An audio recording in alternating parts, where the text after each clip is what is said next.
a devoted and committed abuser. On a special day like today, I like doing something extra malicious for Mallory, just so she knows that I've been thinking about hurting her.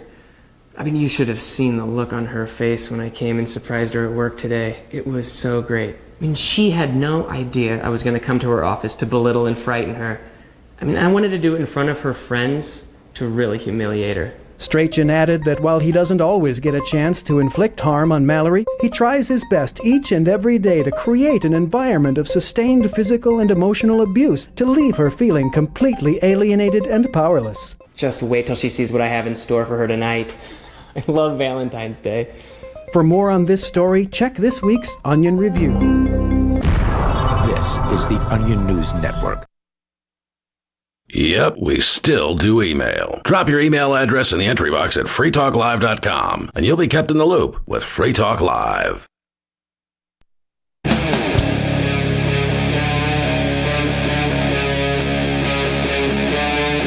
Free Talk Live.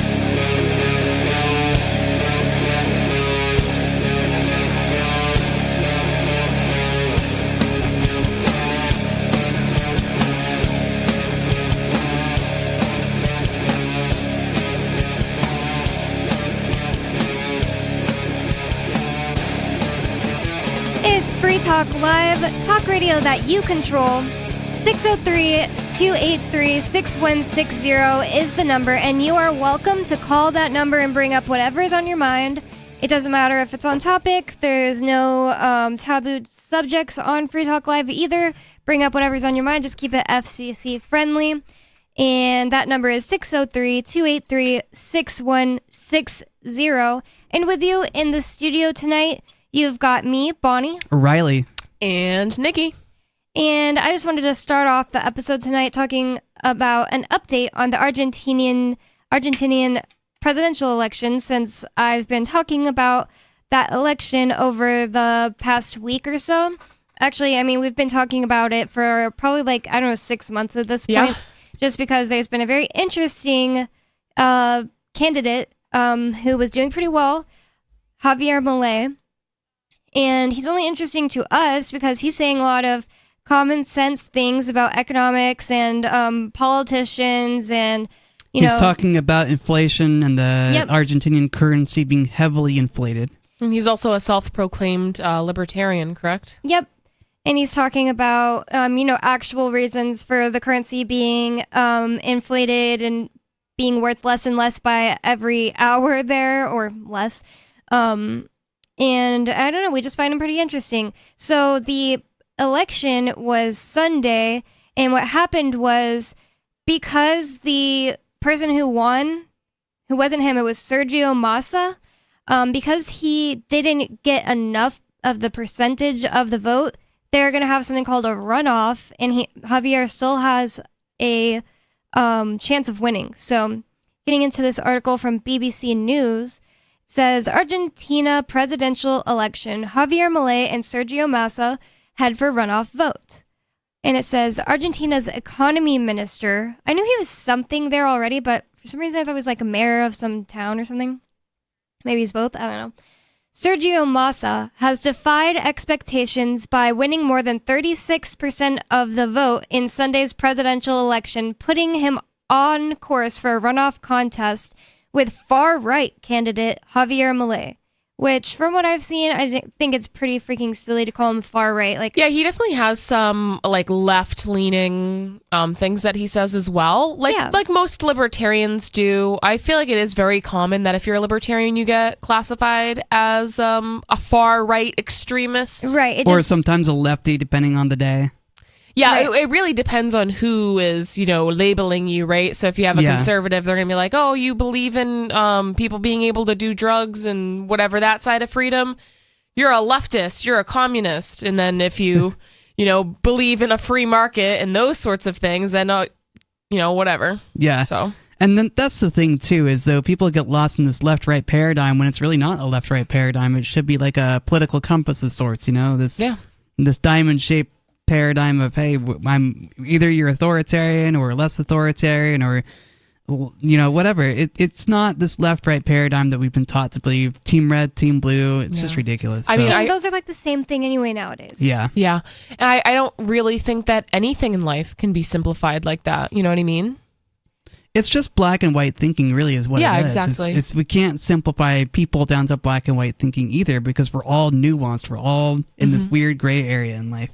Yeah, absolutely. Well, either way, Javier Milei, I wouldn't describe him as a right-leaning person, even in the way you think of right-leaning.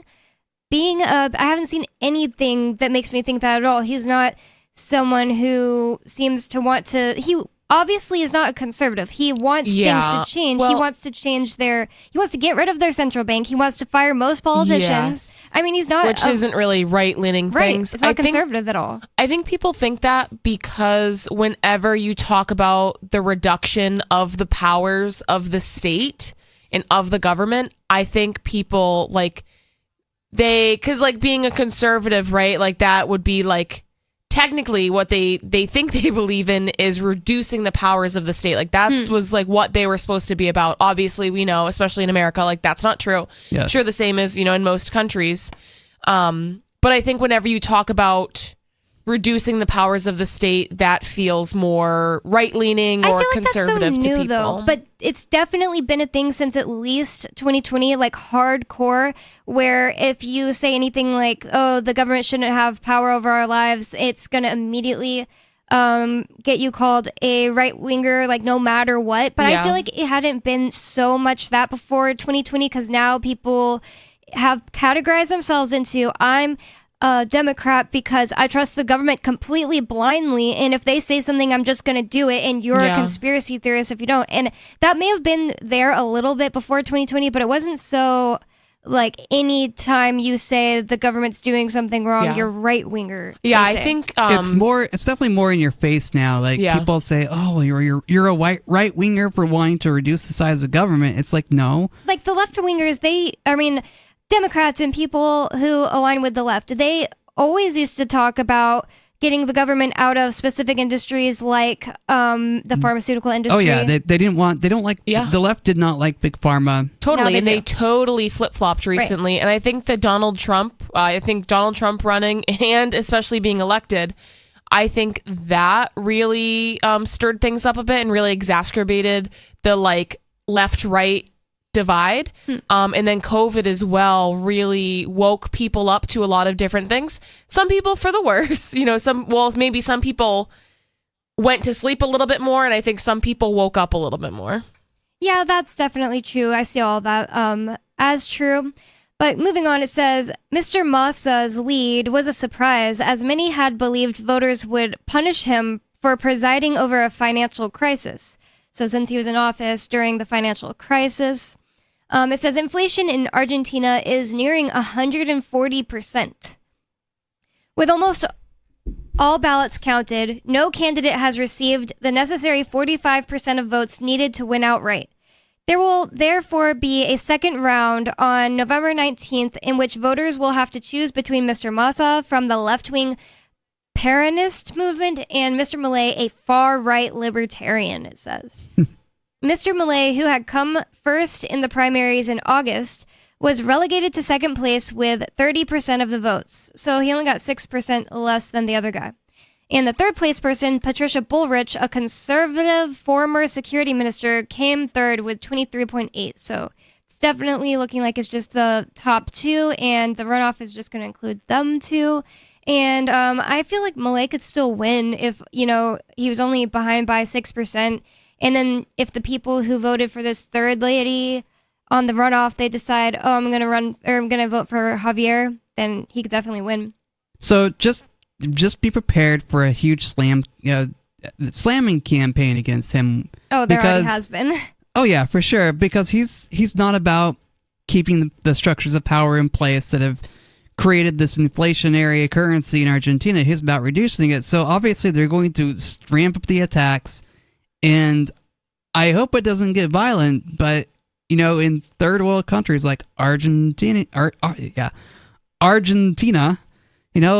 politicians may end up dead. Yeah. I mean, I think they're already starting that with the far right I don't know if they called him an extremist. I think that my brain just naturally goes to that because that's the typical language. But far right, libertarian, like that language. Typically, when you're calling somebody far anything, that alludes to them being extreme, and it's typically a bad thing. I think most like normie people claim that they'd like somebody a little bit more in the middle. Like they get like the extremes, left or right, tends to scare people. Yeah. And I think especially like when that's being said in the media, like they're doing that to evoke some sort of emotion, to evoke some sort of like thought process. You were saying that you don't think Argentina is a third world country, Bonnie? Yeah, I tried to Google it and I couldn't get a straight answer, just trying to quickly do it on my phone while like paying attention. What even constitutes a third world country nowadays? Because I did hear... That's not what I'm sure about. That's not a good question too. So I did hear, and this is kind of getting off topic, but just really quick. It was one of the... I don't even know where... It doesn't matter where I heard this from, but I did hear somebody say that the term a third world country came from World War II somehow. And they were alluding to it being like either discriminatory in some way or like racist in some way. So I'm just wondering where that came from. This from Corporate Finance Institute, I don't know if that's .com or what, says they're generally categorized by 1, high rates of poverty, 2, economic and or political instability, and 3, high mortality rates. Now, I don't know exactly what, like how much the poverty has to be, how exactly they define all those things. But yeah, I don't know. I could be wrong, and Argentina could be considered third world, but I just know they have like one of the biggest cities in the world, Buenos Aires. Yep. So this is what I'm getting here. So the term third world arose during the Cold War, and it was used to define countries that remained non-aligned with either NATO or the Warsaw Pact. So I knew it came from, like it stemmed from some war. Obviously, the definition, like it's commonly used as today as third world country, it's completely different than what they're talking about here. It's just interesting, though. Yeah, I could totally see it being used just to like other people, other different countries, so people feel like, oh, those aren't like us. Yes, exactly. So, definitely people like to other each other. You know, it's just what we do. We like to think of the other as different rather than, hey, we're all the same. We're all human here. Right. So many people I've spoken to in my life who have traveled a lot have made the statement to me that like everywhere you go, people are people. So many people absolutely. have said that. It says, following the result, Mrs. Bullerich, the third place candidate, turned on the first place Sergio Massa, saying that I will not congratulate someone who has been part of the worst government in Argentina's history. Wow. So maybe her supporters will vote for Javier Milei if they're like super against him. The other two candidates in the election, Juan Chiaretti and Miriam Bregman, were left far behind with 6.8 and 2.7% respectively. Some of Mr. Massa's supporters took to the streets of Buenos Aires to celebrate following his unexpected win. What Massa showed was that he was the only candidate that had a serious project for the country, Luis Esquivel told the BBC. He has led a great campaign, and the results show that, explained 27-year-old Juliana, I'm not going to attempt to say her last name. She added that the voters had come together to confront the fears she said Mr. Milei had inspired. Wow, it's so dumb. I mean, is it really fear to explain to people where this terrible inflation is coming from? It's not like he's trying to say there's no hope and you can't change anything. Yeah. He has an idea, you know. That's the thing. I think people, for some reason, misconstrue like fear mongering with the truth. Right. It's like, if you're afraid of the truth, like that's a you problem. You know what I mean? Like to me, like instilling fear is, you know, like senseless fear, right? So it's like, okay, this is the truth of what's happening. This is a problem. We need to address it, or else things will get really bad for us. That just seems responsible. I agree. And fear is a tool that politicians love to utilize to control you. I mean, they're going to make you afraid of terrorists or people on the other side of the border or whatever, just so they can control you and get money out of you. Wow, I thought that this article might give some quotes from Malay's supporters, since they were putting quotes of the other guy's supporters, but no, it's all anti-Malay and pro the other guy. Like this person, it says, if Malay is at rallies wielding a chainsaw, well, at the other end of that chainsaw is people's quality of life. Like that's so Quality of life. doesn't He's really trying mean to anything. save your economy. Yeah, he's trying to say, hey, Silly. wait a minute, wake up here. Your currency is being ruined by your government printing trillions or printing whatever. And it's a proven, or it's a thing that's already been done where countries with a failing central bank get onto the dollar and they, the quality of life improves a lot. Oh yeah, for sure. I mean, it's the not dollar, like it's like some crazy harebrained scheme. the dollar has its faults, and we talk about Right. it frequently here on the show, where the dollar is being printed by the Federal Reserve and the government debt is out of control.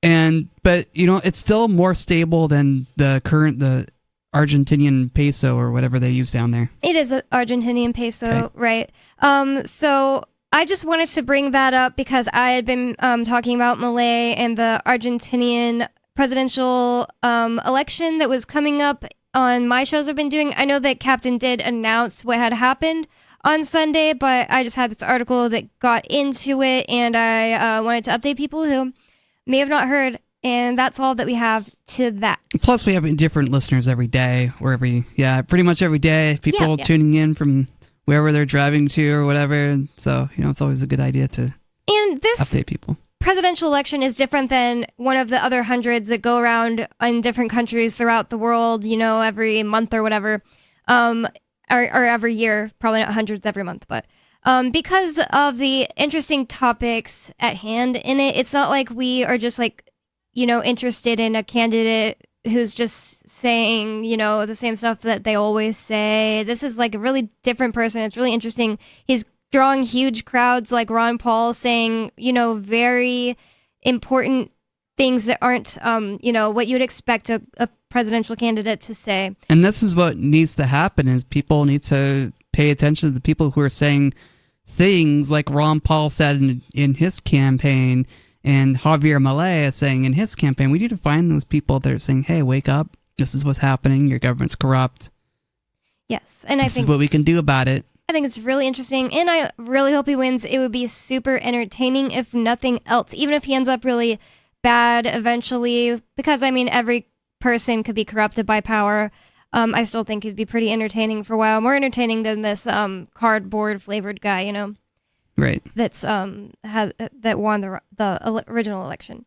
But moving on, I have this article from WMUR, and Ian actually told me about it. I guess he saw it on the TV in jail. Ian's my husband, the founder and a co-host of the show, who's in jail right now awaiting being transported to federal prison for selling Bitcoin. And if you want more information about that, you can go to thecrypto6.com. He's in prison for 8 years, ladies and gentlemen. Mr. and Mrs. America, this is a case that didn't get covered by your media because, well, they don't want you to know about it. They don't want you to know that someone got in prison for Bitcoin or whatever. Right. America is supposed to be all about free enterprise and, anybody can make it in America. And the government doesn't just control every facet of your life, including, what kind of money you want to use. Oh, no, in America, we're free. We have freedom here. Right, and then they prosecute Ian and lock him up in a cage for buying and selling Bitcoin. They claim he was getting filthy rich, but, I know his house, and I've been here enough times to know that he's not filthy rich. Right, and the other thing is just, it shouldn't, that shouldn't put someone in jail because you made money. Right. But for whatever reason, people can, especially juries, can just easily be influenced to believe that if someone, made money and they're not the government, well, then that's bad. How can people not see through that and realize that makes the government seem like the mafia? Like, oh, if someone's making money, it's not us. How can people not realize how held down they're being because of policies like that? Like, anytime somebody puts someone in jail for something, when you're on a jury and you put someone in jail for something, you should consider your family and friends and yourself getting put in jail for the same thing, because you're creating like a precedent and you're giving the government the power to do this to people. Like, It's so obvious to me. But most people are way too freaking stupid because of public school systems. Like I most wouldn't people. blame the public school system and blame people for being stupid. It's just when you live in a world where you've been told, hey, you got to respect the office of the political leaders, even if you disagree Well, they're with them. indoctrinated. And I think that's what public school centers are. They're public indoctrination centers. You know what I mean? So they're definitely indoctrination centers. And, when people get indoctrinated with the ideas of the state, they tend to think that, hey, the state is generally the good guy and knows best. Right. And I think that that's a huge problem. I think that the people who break through that, because it's not like no one that goes to public school breaks through it. Like plenty of people who went to public school from kindergarten to 12th grade can see through stuff. And it always like brings such joy to my heart when I see people like that who, totally should have just been indoctrinated because they were there all 13 years. And they just don't fall for all the stuff. I love that. So because there are people that can break through it, it's why I call people stupid who don't. It's like you don't have the mental, strength to. Or well, maybe, they might, but it's uncomfortable. Maybe they haven't learned how to think for themselves and question authority. But that's the thing. Like these other people shouldn't have. These other people who were also indoctrinated their whole life shouldn't have. So what's different? I think that some people have more curiosity and yes, less fear. But the thing is, like, giving into your fear can end up with you being stupid. And you can say, I'm going to stop giving into my fear and become more smart. It's not like it's a permanent state. Yeah. That's what always offends so that's what Ian. it is, right? Like fear inhibits growth. Right, exactly. And that's the thing about whenever I say people are being stupid. Like every single person on Ian's jury was stupid. And I can say that and I don't care.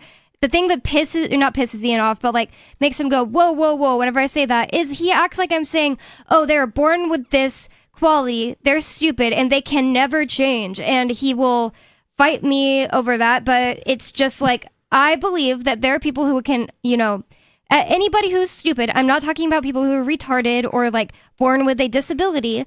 I'm talking about people who, like, that affects their brain. I'm talking about just people who were born basically about the same opportunities as everyone else. They can allow themselves to be stupid. And I don't really feel bad about saying that because I also believe that if they tried or cared or wanted to, they could get less stupid. It's not like I think I would even go further than that. A lot of those people, not only were I think they were either stupid or they were acting incredibly unethically. Right. I think they were uncaring. That's a huge secondary part to me. And to me, like, definitely. that's even worse. Right. Yeah, like it's being a definitely worse. mean, bad person But also, is worse than being stupid. Like either you were fooled or they just didn't care and they wanted to move on with their lives. And it's harder to cast an innocent to cast against the rest of the jury members, like because you have to convince everybody on the jury, right? So it's either for them across the board to just be like, whatever, yeah, guilty.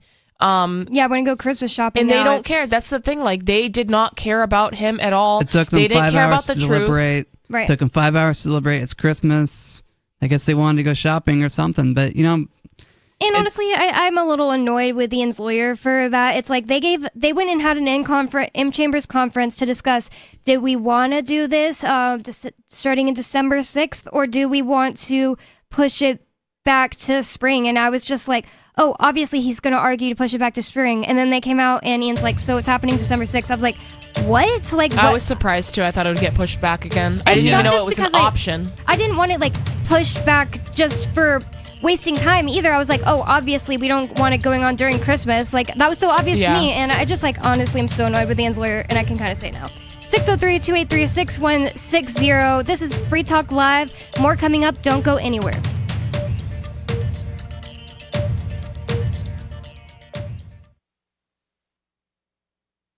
This hour of Free Talk Live is brought to you by Dash Digital Cash. Dash is the cryptocurrency designed to be used for spending. Tired of the ever-inflating US dollar? You can live your life on Dash instead with some handy websites. BitRefill.com has been accepting Dash for years and has a ton of big-name retailers and brands including grocers, gas stations, phone refills, Amazon, and even prepaid MasterCards. Plus, many of their gift cards are available at a discount. But what about paying your bills? Spritz.finance can do that, and they can send dollars to your bank account in case you still need those for some reason. Dash is one of the oldest cryptocurrencies and is widely available on exchanges, including the decentralized Maya protocol, and in multi-crypto wallets. It's easy to get and use Dash. Start by learning more at dash.org. Thanks to the Dash DAO for sending us 32 Dash per month to promote Dash on the air. Visit dash.org to learn about Dash. Dash.org. From Feature Story News in Washington, I'm Nina Maria Potts for the latest world news. Israeli Prime Minister Benjamin Netanyahu has said that Israel is preparing for a ground invasion of Gaza. He still hasn't given any timeline, though. In a televised address from Tel Aviv, Mr. Netanyahu said this is only the beginning. Meanwhile, US President Joe Biden has said there's no going back to the status quo between Israelis and the Palestinians as it stood before the October 7th Hamas attacks on Israel. Separately, the United Nations Secretary General says he's shocked at the misrepresentations by some about his statements on Tuesday at the Security Council. His statement comes after Israel's ambassador to the UN, Gilad Erdan, called on the UN Secretary General to resign, claiming his statement that the attacks by Hamas did not happen in a vacuum was disconnected from the reality in the region. Jody Jacobs reports. Antonio Guterres says it was necessary for him to set the record straight, especially out of respect for the victims and their families. I am shocked by the misrepresentations by some of my statement yesterday in the Security Council, as if I was justifying acts of terror by Hamas. This is false. It was the opposite. On Tuesday, the Israeli delegation, which included the foreign minister, took umbrage at the Secretary General's statement, even cancelling a planned meeting that was due to take place. Meanwhile, the corridors of the UN are buzzing with last-minute negotiations as council members once again try to get a resolution passed on the Middle East. There's been a breakthrough on Capitol Hill. U.S. Congressman Mike Johnson has become the 56th Speaker of the House of Representatives after all Republican Party lawmakers in the lower chamber voted for him on Wednesday. It brings to an end a weeks-long saga, leaving the seat of power vacant and the heart of American democracy in a state of paralysis. Benji Hire reports. At last, 22 days, 14 candidates, 4 nominees, 4 floor votes, finally a victor. Mike Johnson, a staunch conservative from Louisiana, becomes the least experienced Speaker of the House to be elected in 140 years. He's never served in a senior leadership position or as a full committee chair. He now remarkably holds the gavel. His success follows multiple failed attempts by representatives to fill the role following the ousting of former Speaker Kevin McCarthy. With a new Speaker at the helm, legislation can be passed again. Johnson must oversee a slim Republican majority and navigate an impending government shutdown deadline next month, as well as White House demands to fund Israel and Ukraine in their war efforts to the tune of more than $100 billion. From bureaus worldwide, this is FSN. Got Telegram? You can follow our channel there and discuss show prep with other listeners at telegram.freetalklive.com.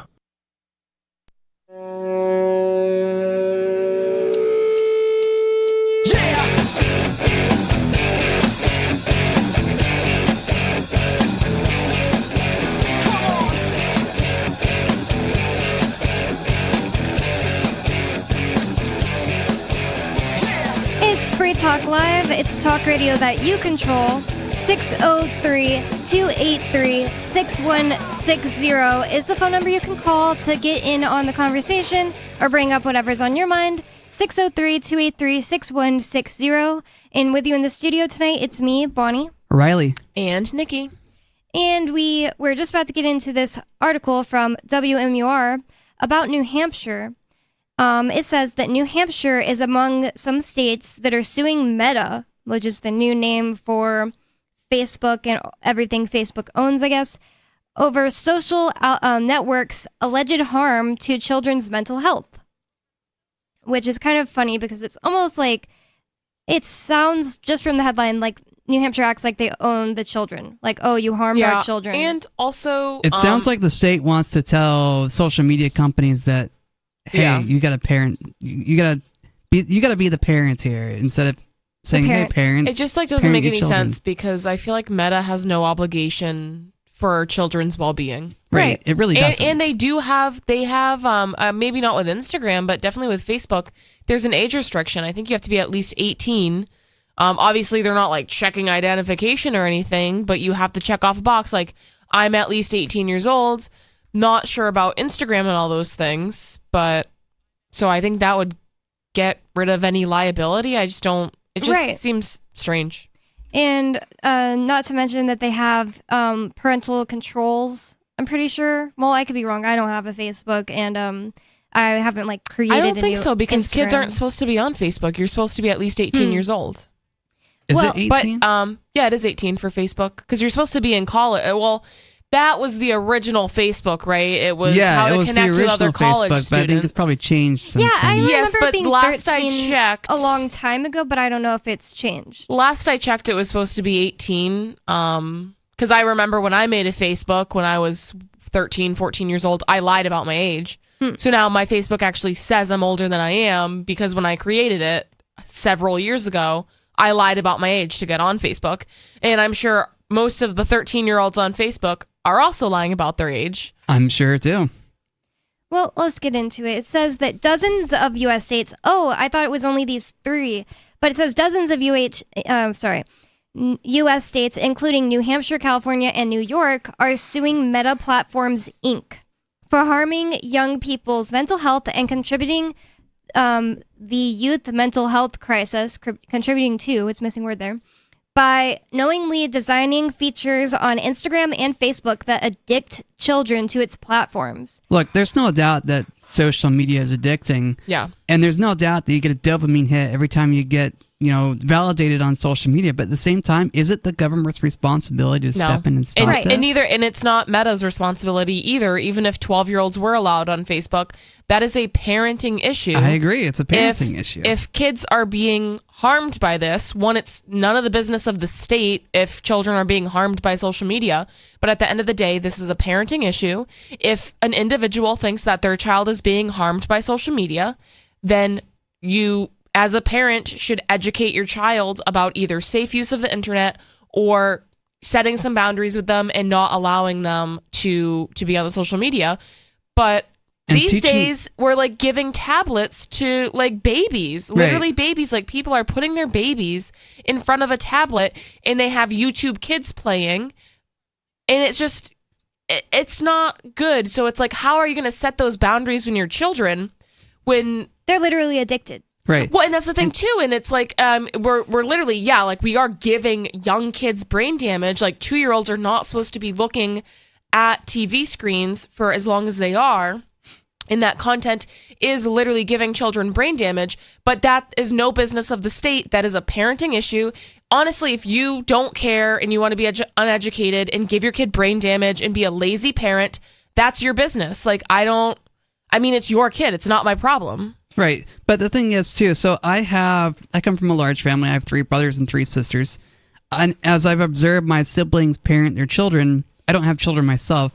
And as I've observed my siblings parent their children, they've learned how to set boundaries for their kids, making sure they're not on their tablets or in front of the screens all the time. They got chores to do. They have to do their chores and things like that. So, to me, they're better parents than the government, obviously.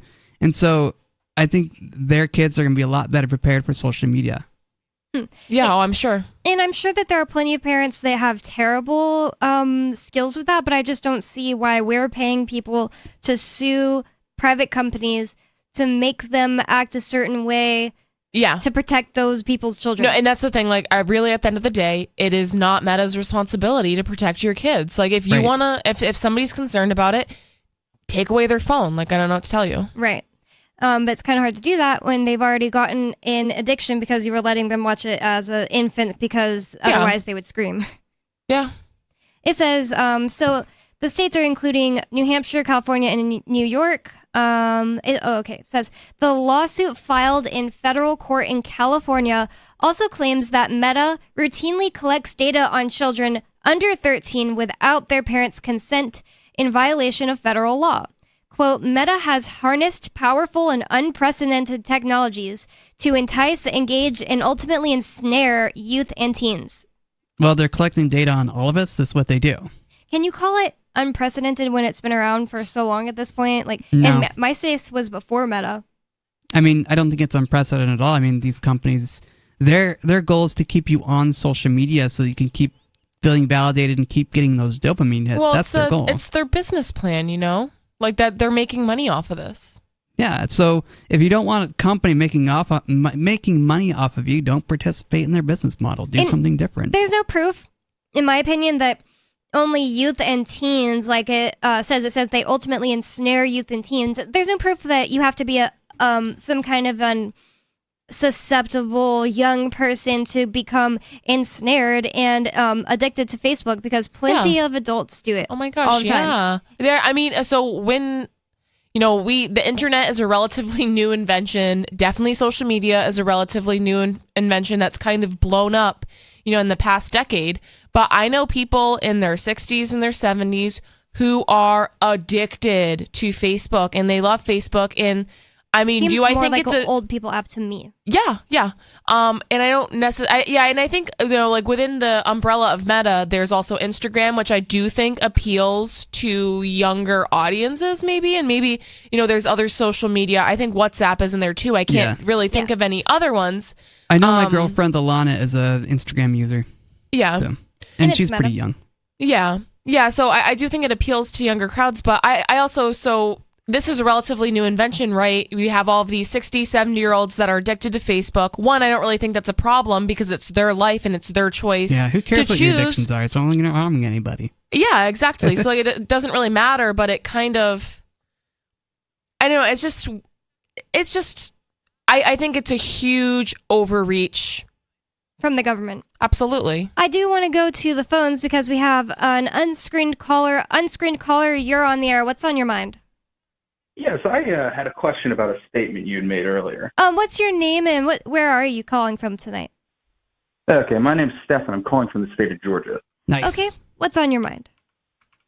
So earlier, I've tuned into the show a lot. I'll preface this by saying that Ian Freeman is probably one of the most influential characters in my life, and I still listen to the show about a decade after I started. Nice. I recognize your voice, Stefan. You've been a frequent caller to the show. Nice. Yeah. I've noticed every time I seem to tune in now, though, and there's actually a live show on the days of the week there is, it seems like there's always this idea that Ian was only convicted simply due to the fact that the jury was wooed and misled. Well, and were I you there? understand that you find... No, I'm going to ask you a question, all right? Well, I'm just asking, So, I just have a prior question. Where did you attend the court? The trial? Oh, no. No. Everything I've read was simply online. All right, so go on. So when you talk about the idea that maybe he was convicted because people wanted to go Christmas shopping, look, I'm a former libertarian. I do not claim to adhere to the ideology anymore. I've kind of moved further to the left. But it seems to me that you believe that Ian is the victim of an unjust system and unjust laws. Yeah. Now, you are more than free to hold that position. Oh, well, thank But do you believe that the jury might not hold that position and that they were simply applying the laws they saw fit based upon the prosecution, and maybe Ian's defense wasn't as good? They went above and beyond to convict him of things that he did not even qualify for. For example, I quickly explained this to people by just saying he went to jail for selling Bitcoin. Obviously, if I sat here and listed every single charge, it's a lot more and everything, nuanced than that. Yeah, it's more nuanced than that. But I'm not, here to do a whole monologue about it every single night. But for one thing, just one example, since you weren't there, he got 4 charges of tax evasion, and in the jury instructions and the law for tax evasion, you have to have 100% been shown to owe taxes. You have to have known that you owed taxes, and you have to have attempted to evade it. And there's another one. It's like a very high bar.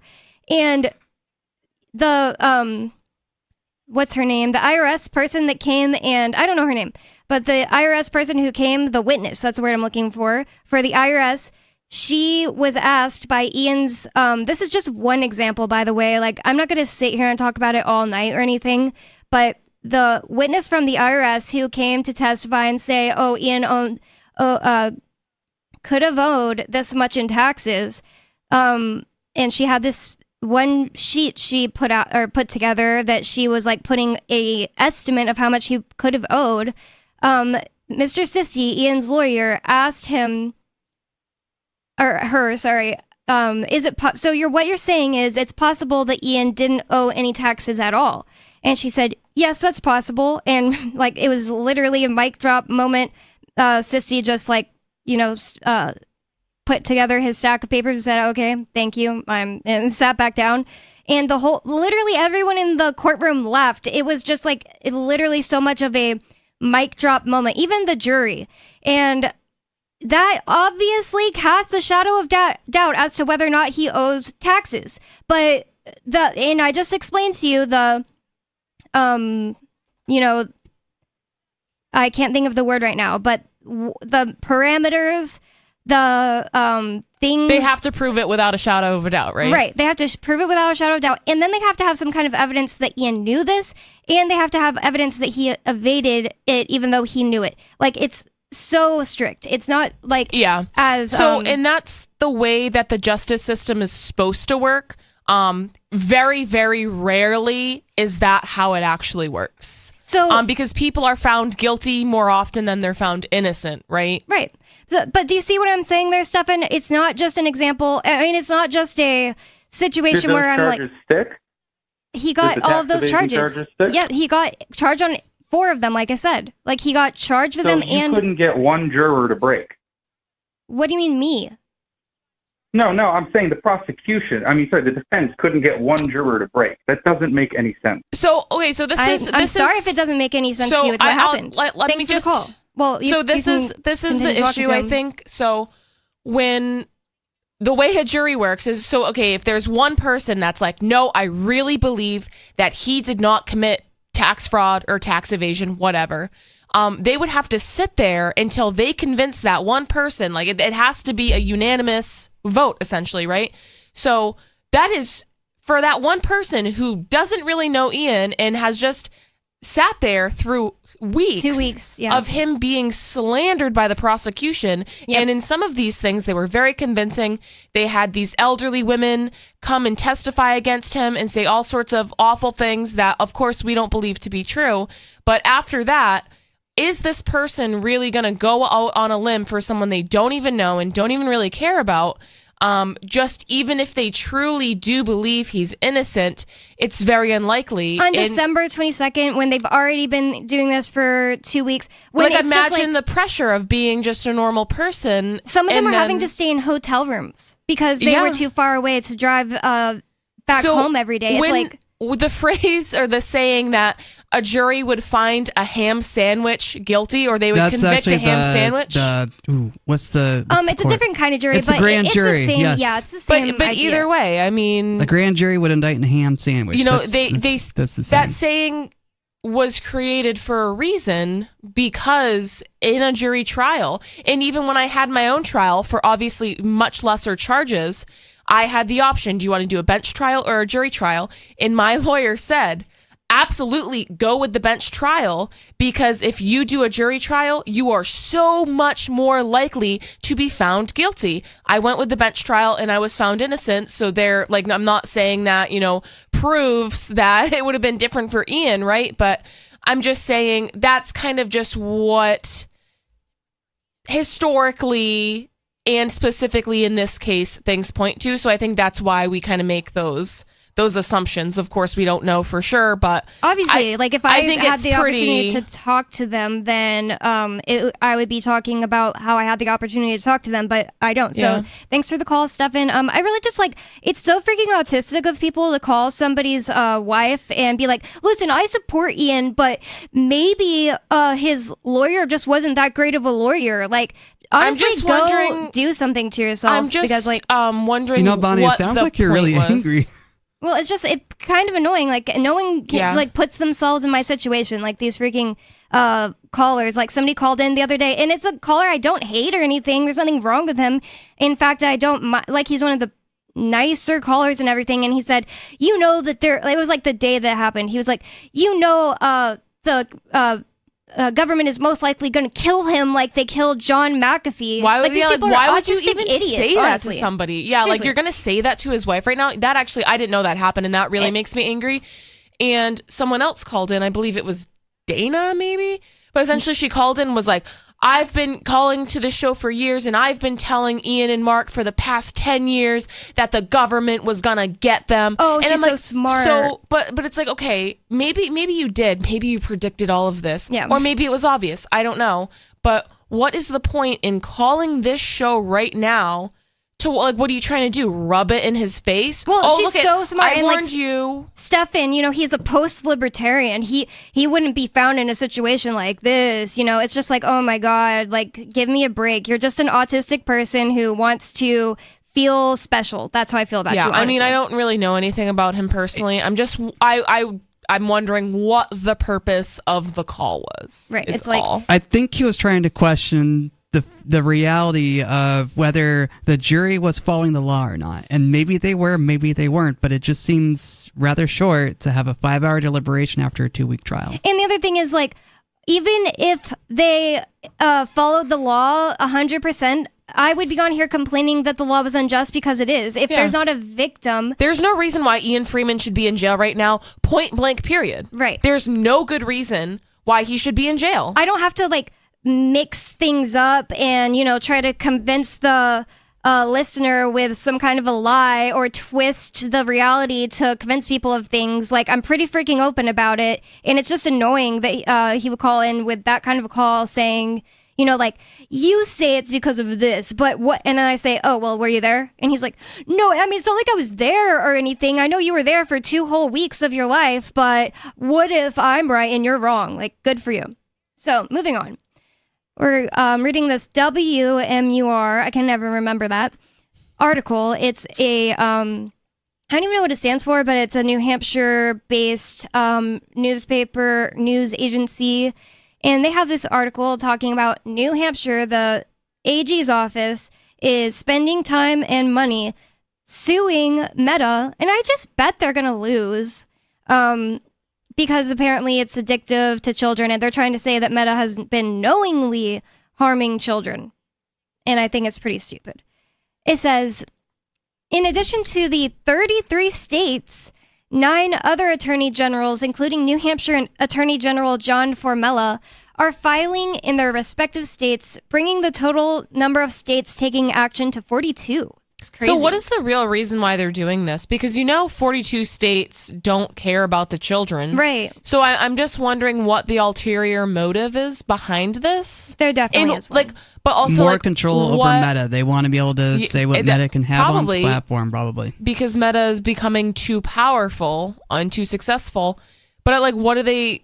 So what is the expected end result of this? Some kind of control of business is what I would guess, because that's what they're trying to do.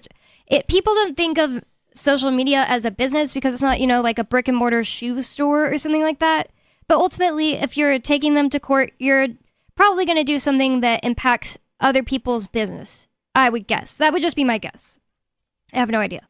But it says kids and teenagers are suffering from record levels of poor mental health, and social media companies like Meta are to blame, said New York Attorney General Letitia James in a statement. Meta has profited from children's pain by intentionally designing its platforms with manipulative features that make children addicted to their platforms while lowering their self-esteem, she says. And it's just interesting to me because it's like, so you could say the same thing about video games. Not that I would think that it would be right or good for governments to go after video games for this, but they're literally intentionally designed to be addictive, especially phone games, like Angry Birds, all those little things that are just like, you keep doing the same thing over and over again. And you basically have to be addicted to be doing that. And I don't see how it would be pretty easy to prove that they did it on purpose, because they research what things make people keep coming back. I mean, every business kind of does this. They do research. They see what makes people keep coming back. Well, it's not a crime. It's part of marketing. Right. It says, in a statement, Meta said it shares the Attorney General's commitment to providing teens with safe, positive experiences online and have already introduced over 30 tools to support teens and their families. We're disappointed that instead of working productively with companies across the industry to create clear, age-appropriate standards for the many apps teens use, the Attorney General have chosen this path, Meta added, or the company added. The broad-ranging suit is the result of an investigation led by a bipartisan coalition of attorney generals from California, Florida, Kentucky, Massachusetts, Nebraska, New Jersey, Tennessee, and Vermont. It follows damning newspaper reports, first by the Wall Street Journal in the fall of 2021, based on Meta's own research that found that the company knew about the harms Instagram can cause teenagers, especially teen girls, when it comes to mental health and body image issues. And again, it's like a parenting thing. Mm-hmm. It's just really not their responsibility. I mean, I was totally damaged by social media at Tumblr. I mean, it was way more toxic for me than Instagram or definitely Facebook ever has been. You know why Tumblr, in my opinion, seems so bad? It seemed like everyone I knew that was really into Tumblr. I had one for a while, it just wasn't my thing. I noticed this trend, even just looking at it a little bit by myself, was that it really made people want to be depressed and have not just depression, but like eating disorders. It glorified it, right? Yeah, and I think mental disorders of all kinds. Yes, exactly. It like romanticized it. Right, that's the word. And the thing with Tumblr is, depending on what sect of Tumblr you're in, like I'm sure there's like some spiritual stuff that's really, really cool. But if you're in like that depressed eating disorder, self-harm side of Tumblr or whatever, insert toxic thing here. It's going to exacerbate it sounds like. Well, yeah, that, and I think it kind of turns into an echo chamber. So like typically when you make a Tumblr, for people who don't know, it's a social media that's basically like you can design your it's kind of like a website, like where you can design your layout of your website. And then it's essentially full of photos. Like it's very big on the photos, not so much written content or anything like that. Yeah, but it has like micro blog little links in it. Yeah. Like I think my girlfriend Alana has a Tumblr account. At least she may have at one point. I don't know if she has one now. So, but anyway. But with Tumblrs, like typically, like if you're making the account, like you stick to a theme, right? So if you're in that theme of like black and white depressing photos or whatever, that's all you're going to be seeing, and you kind of get stuck in this echo chamber. And I think anytime you're in an echo chamber, whether it's in real life or on social media, it can be very, very toxic. So right, and it would just keep sending you more of that if that's what you had looked at. But it's not Tumblr's fault or problem. Like that's something I needed to figure out. What it's going to do. It's just you need to get your mental health in order. That's why I said it's kind of a parenting thing if you're a minor. 603-283-6160. More Free Talk Live coming up.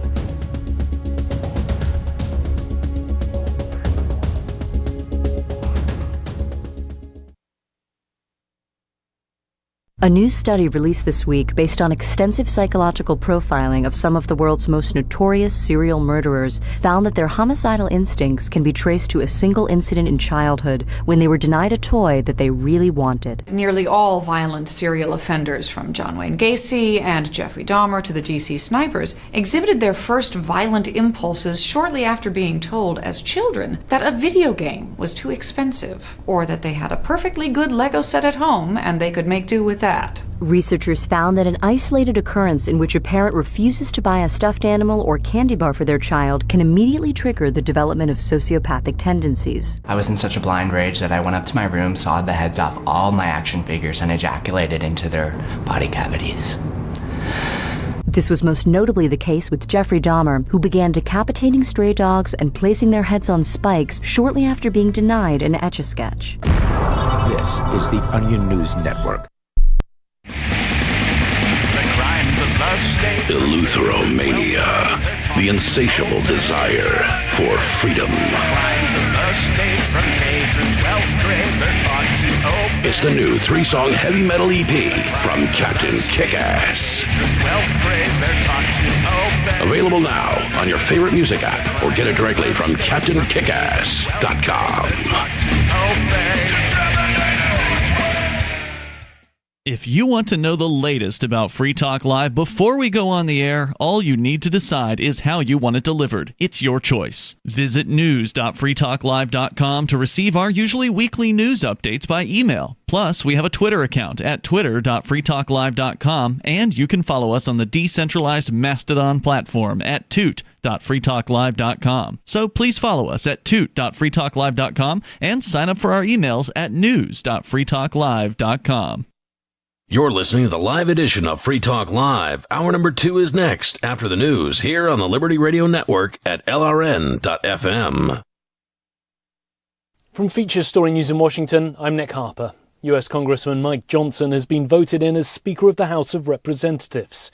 It brings to an end more than 3 weeks of a speakerless House, during which time Republicans have struggled to coalesce around a single nominee, leaving Congress unable to do any business.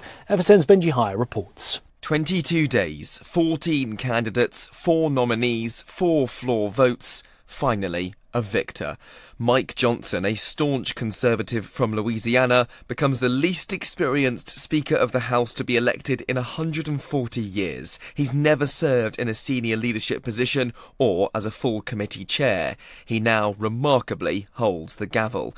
His success follows multiple failed attempts by representatives to fill the role following the ousting of former Speaker Kevin McCarthy. With a new Speaker at the helm, legislation can be passed again.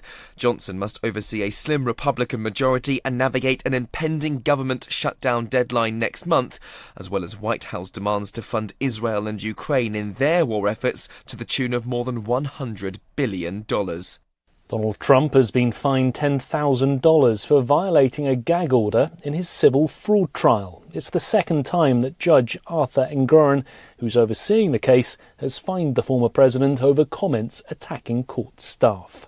Trump, his company and his 2 sons are being sued for $250 million over allegations they inflated their assets. FSN's Sally Patterson has more. Speaking to reporters, Donald Trump called the judge very partisan, with a very partisan person sitting alongside him. These comments, Judge Engoron ruled, were a blatant violation of his gag order. Trump's been repeatedly warned against verbally abusing or threatening staff, including the court clerk. Last week, he was fined $5,000 and told he could be imprisoned if it continues to happen. The United Nations Security Council has once again failed to pass a resolution on the situation in the Middle East. Both the US and Russia tabled separate draft resolutions in the Council. Neither of them passed, leaving the matter unresolved once more.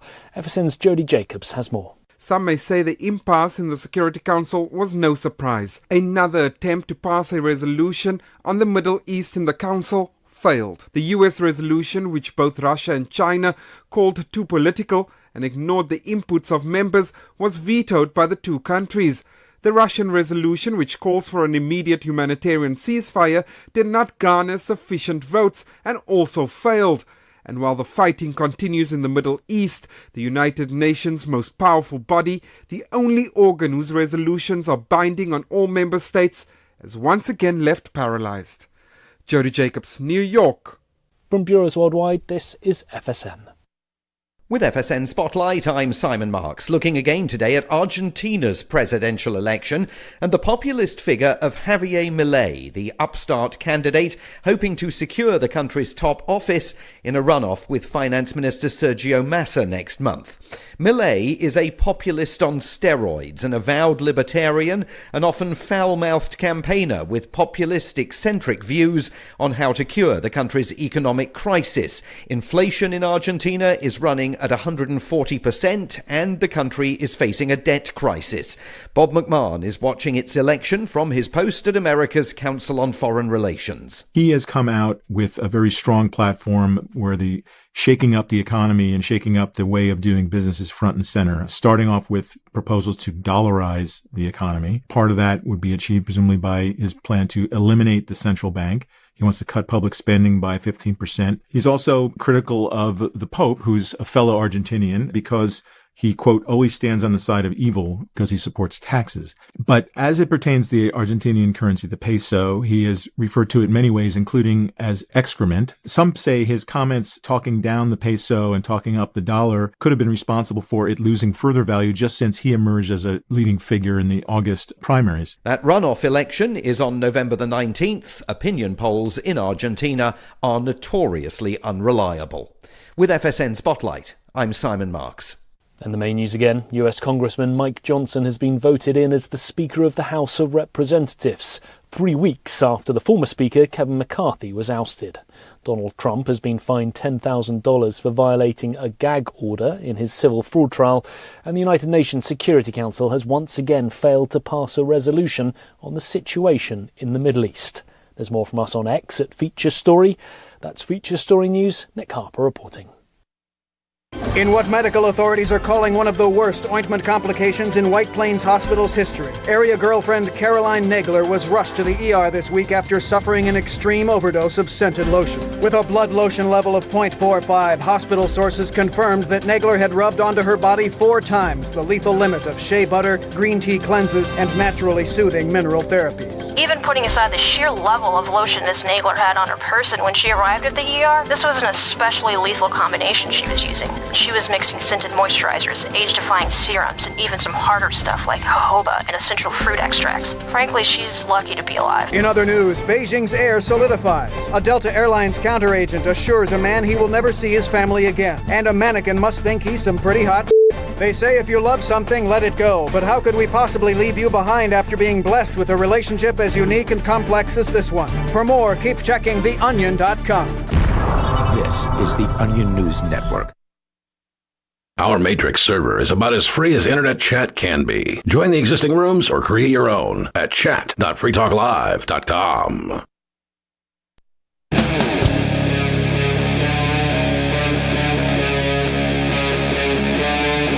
Free Talk Live.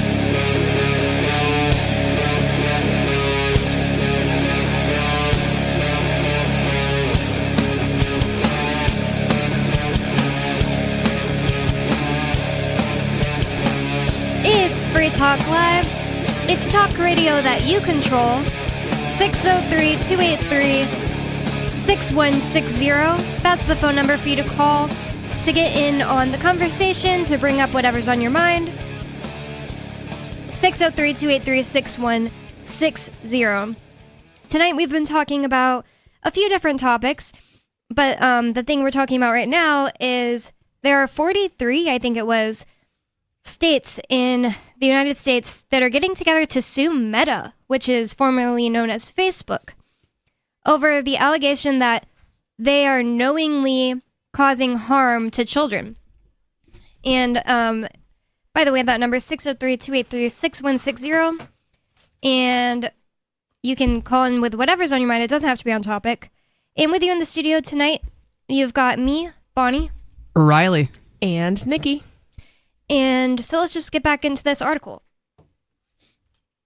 It says, the broad-ranging suit is the result of an investigation led by a bipartisan coalition of attorneys generals from California, Florida, Kentucky, Massachusetts. Oh, I think I read this already.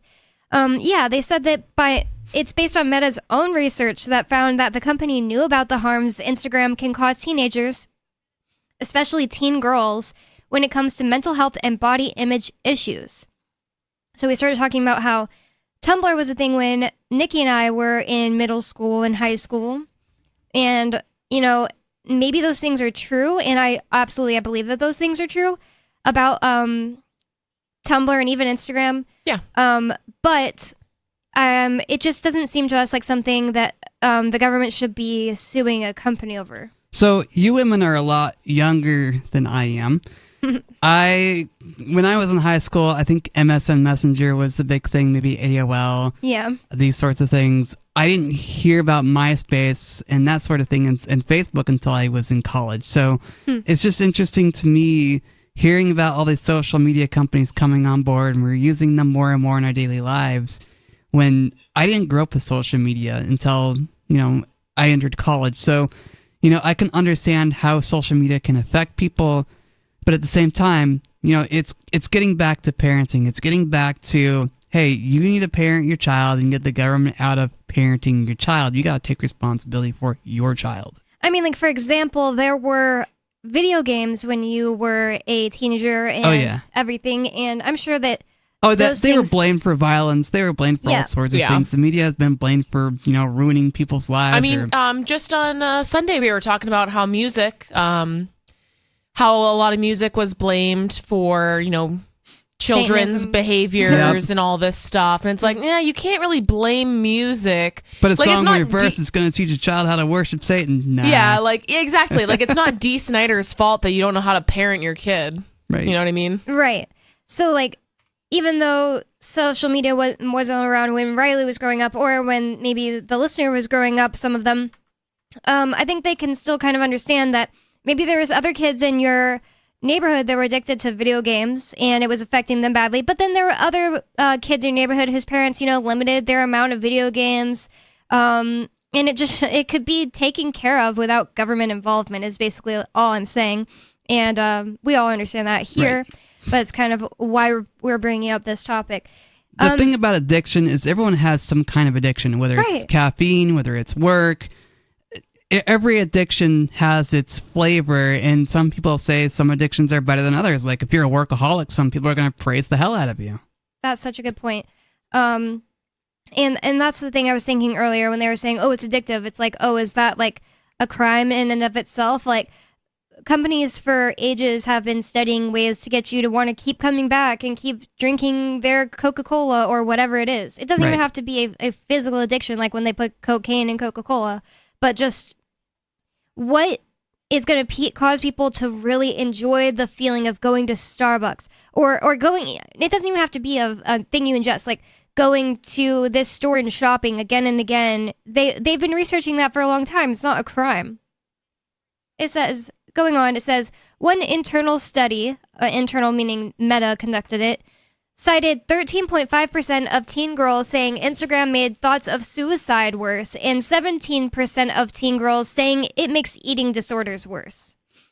Which is just like teen girls said a thing. Doesn't really sound very... maybe these are very credible. Yeah. Maybe they're more exacerbated, but at the same time, it's still, parents need to have these conversations with their children. And this is the thing too, like the issue was already there, and it's just really not Meta or anyone else's responsibility. It's a personal issue. It's a parenting issue. Like, parents need to support their children. If your kid has an eating disorder, get them therapy, or you know what I mean? Like, these things don't just happen out of the blue because of social media. I know even like public school. You know how many friends I have with kids that are in public schools and maybe, they're high schoolers, and how many things they get encouraged to do. Like how many kids are like, oh, I'm in high school and I'm bisexual or I'm a lesbian because like that's the cool thing to do. And then, and of course, like experimenting's fine. But they kind of take on the identity of their peers to be accepted. Right. It is human nature, but it's definitely in a lot of public schools, there's a lot of bad stuff happening. There's a lot of drug use. There's a lot of, unsafe sex, things like that. And it's very easy for children to be encouraged to make some bad decisions. In some schools, self-harming was cool. Like, it was cool to like cut yourself in certain friends groups, or body image. It's like, oh well, you're really skinny, well I'm making myself throw up, so like maybe you should do it too and you'd be skinny like me. That is just naturally happening. I don't even think it's natural, but it is happening in public school settings. So why is Facebook being blamed when it's also happening all of these other places? Right. And humans are naturally wired to we're social creatures. We're social creatures for a reason. That's how we survive. That's our evolutionary function is, over the 4.6 billion years that this planet has been in existence, and the millions of years, or I don't know how long the human race has been in existence, but we'll just say, off the top of my head, a few thousand years or whatever, or maybe 20,000 years. We've gone through evolutionary process after evolutionary process, and in order to survive, and that's just, we're wired for social behavior because it's how we had to survive as a tribe. So I'm going to go to the phones. We have a couple people on the line. Unscreened caller, what's your name? Hello, my name's Mark. And where are you calling from tonight, Mark? From Western Pennsylvania. What's on your mind tonight? Oh, I tell you what, I really like the wisdom and the knowledge and experience that you all project to us. I have a few comments, though. There are reasons for this, and, I'm not an expert. I don't know everything. But in 63 or 62, they took God out of public school. That's a big, problem, and it contributes. It's all synergism. Then the food industry, they have carte blanche. They put all these chemicals in the food for these children, and all of us, we do all this stuff, and then big pharma, they want us on drugs. They don't want us on nutrition, right. And it's all synergism, like I said. And last week, someone said they don't care what the Bible says. Well, then we take out God's wisdom, and we only have human wisdom, and then we have all these problems continuing. So, can I ask you a question? Yes, sir. Is the Bible the only way to find God's wisdom? I don't know the answer to that, but the thing I was saying is we don't go to that. We don't value that, and then our problems are, see, God has the power. I don't, you don't. God cuts us off when we don't seek him. He made the rules. And when we don't follow his rules, all of these things play out. And we can all disagree with me, and I hope we do. And I don't mean, I'm going to make a statement right now, and I don't mean any disrespect, but if someone hates God or they put down God, if I go to heaven, I don't know, it's up to God. I don't want to see these a-holes. I'm not allowed to say that on the radio. I don't want to see them in heaven. And that's not nice to say. That's really not nice to say.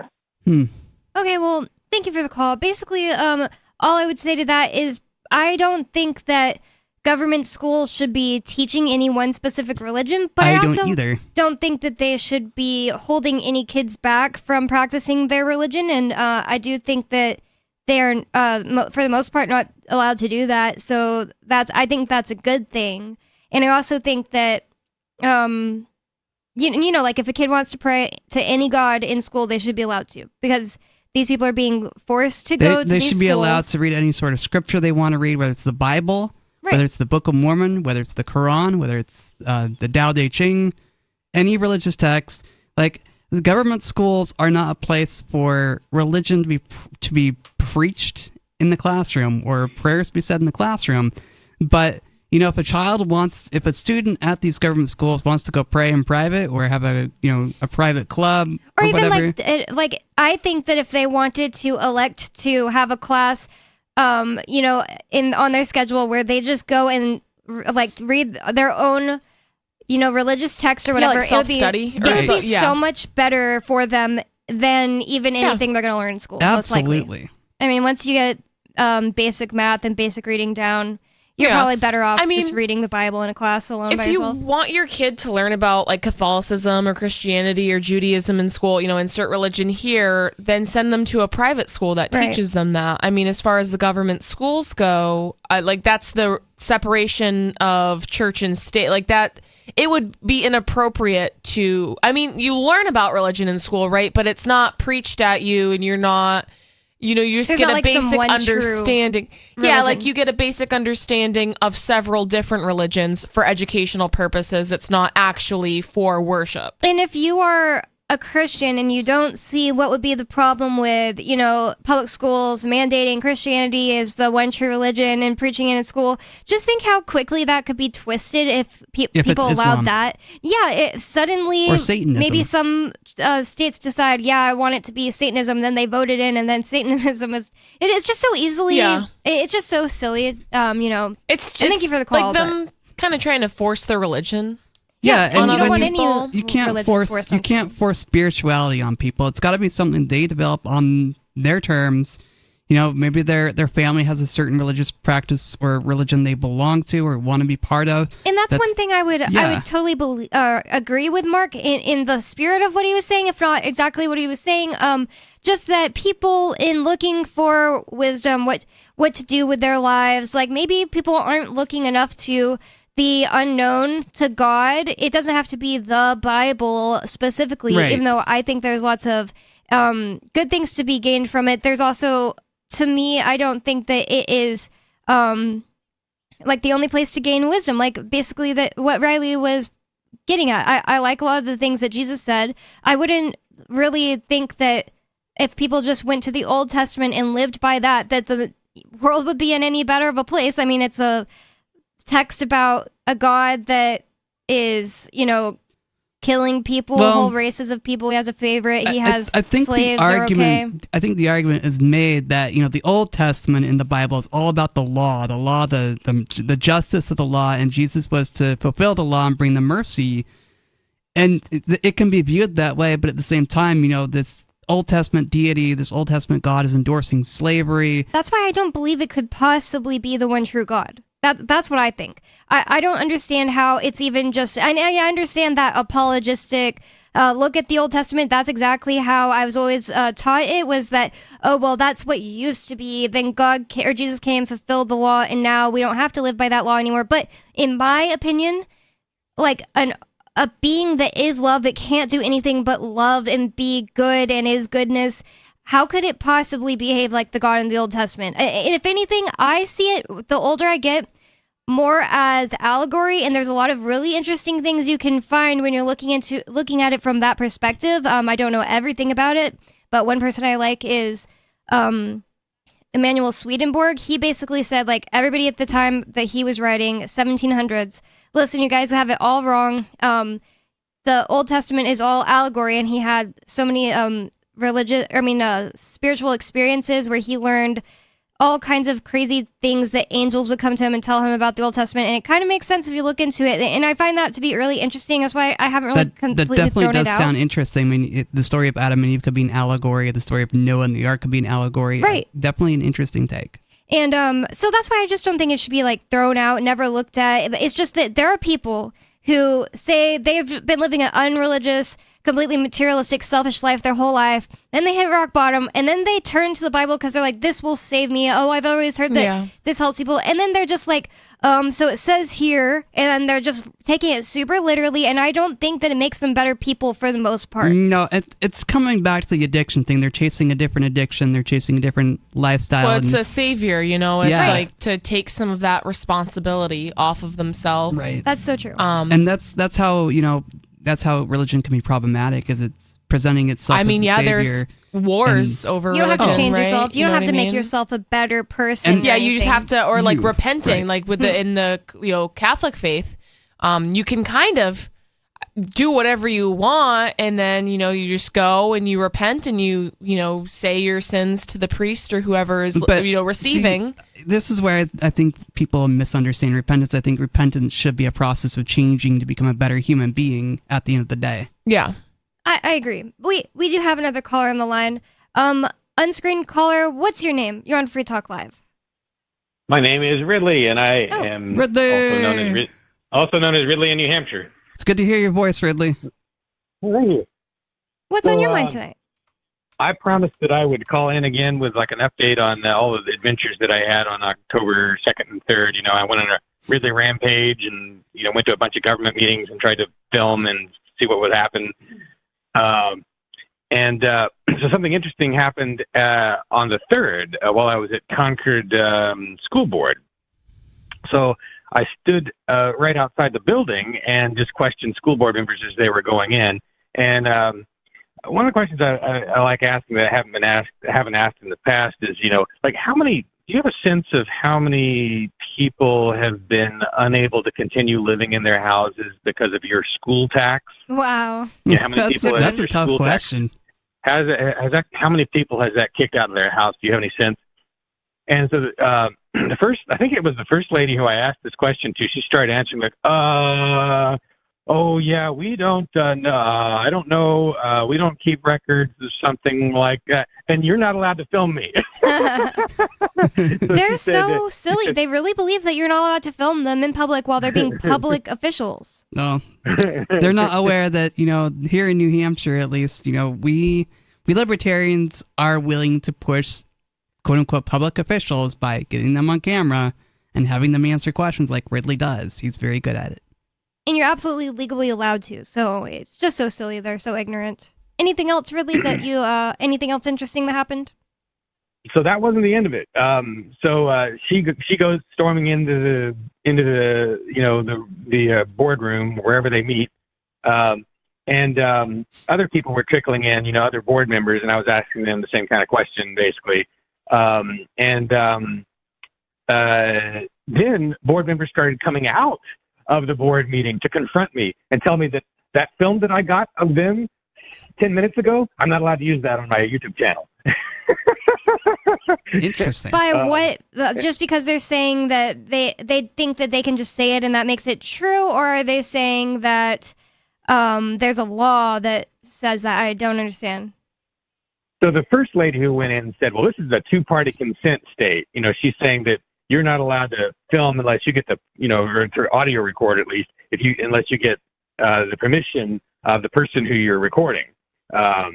Which, if you read the law, some people, including some police departments, will misinterpret it that way sometimes, and that's how some of us have been arrested, for filming. That's never been what I've been charged with when I get arrested, but it's usually something more like, distribution of handbills or disorderly conduct for failing to turn the camera off or something like that. And then later the entity that arrested you for distribution of handbills, I'd just like to point out, later they said, oh, that's not illegal, like 10 years later when you went back and tried to get arrested for it again.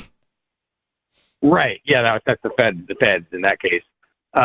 So people were she was just misinterpreting the law and spreading her misinterpretation to as many board members as she could. So they kept coming out to try and, intimidate me, and then they would try to intimidate me into filming their intimidation attempt, or you were trying to intimidate me into not filming the intimidation attempt itself. Right. So you're not allowed to do that. You can't do that. After that, I just went and filmed it. I thought, well, I better stay outside here for a while or stay around for a while because the police might show up, and that might be another interesting video. But apparently they never did. Maybe they called. I don't know if they called the cops or not. But I wouldn't be surprised if Concord PD by now would answer a call like that by saying, "So you're upset that a guy with a video camera is asking you questions while you're at a public, you're walking into a public meeting? Yeah, we're not gonna be dispatching the SWAT team over that." Right. Exactly. Yeah, and also our patron saint of recording public officials, Carla Garrick, made it obvious and clear to them that they're allowed to be recorded cops. So I'm pretty sure they're just like, I'm pretty sure that's not illegal. We know for sure that we are allowed to be filmed, so you probably are too. That's what I would think, at least. It's kind of a joke there, calling her patron saint. She's a free stater who sucked probably $50,000 out of the Ware Police Department because they are, chained her to a pole over holding a video camera in her hand. Wow. Yeah, and she made it, I forgot what number she said. I asked her about it in person the other day. I asked her, is it all of the United States or just this Supreme Court section? I forget what they call it. And she said, yeah, like there's some 20 million people that are affected by Carla Garrick, the decision that they made in Carla Garrick's case that said, oh yeah, police officers are allowed to be filmed during the course of their duties. So, I mean, we thank her for that. Yeah, go Carla. It should be happening more often where people film the police. And also more often where people challenge things that the police try to come at them for and don't take a plea deal and then sue them again, or sue them when they win. Absolutely. Anything else, Ridley? Well, if you think about it, it's just sometimes to me it just seems like people, activists or just people in general, are just so helpless when they're in front of a politician or a police officer. It doesn't even occur to them that, oh my God, there's a politician in front of me. I better not be failing to record all that is said here, because you're in danger when you're around the government. You better get everything they say on tape. And so when they threaten you or whatever they do, you've got a record of it. I think people do need to be, and thank you for the call, Ridley. You can stay on if you have more to say. No, that's all. All right, thank you for the call. People do need to be aware that they're in danger anytime a government official is around them. 603-283-6160. Call in with whatever's on your mind. More coming up. It's Free Talk Live.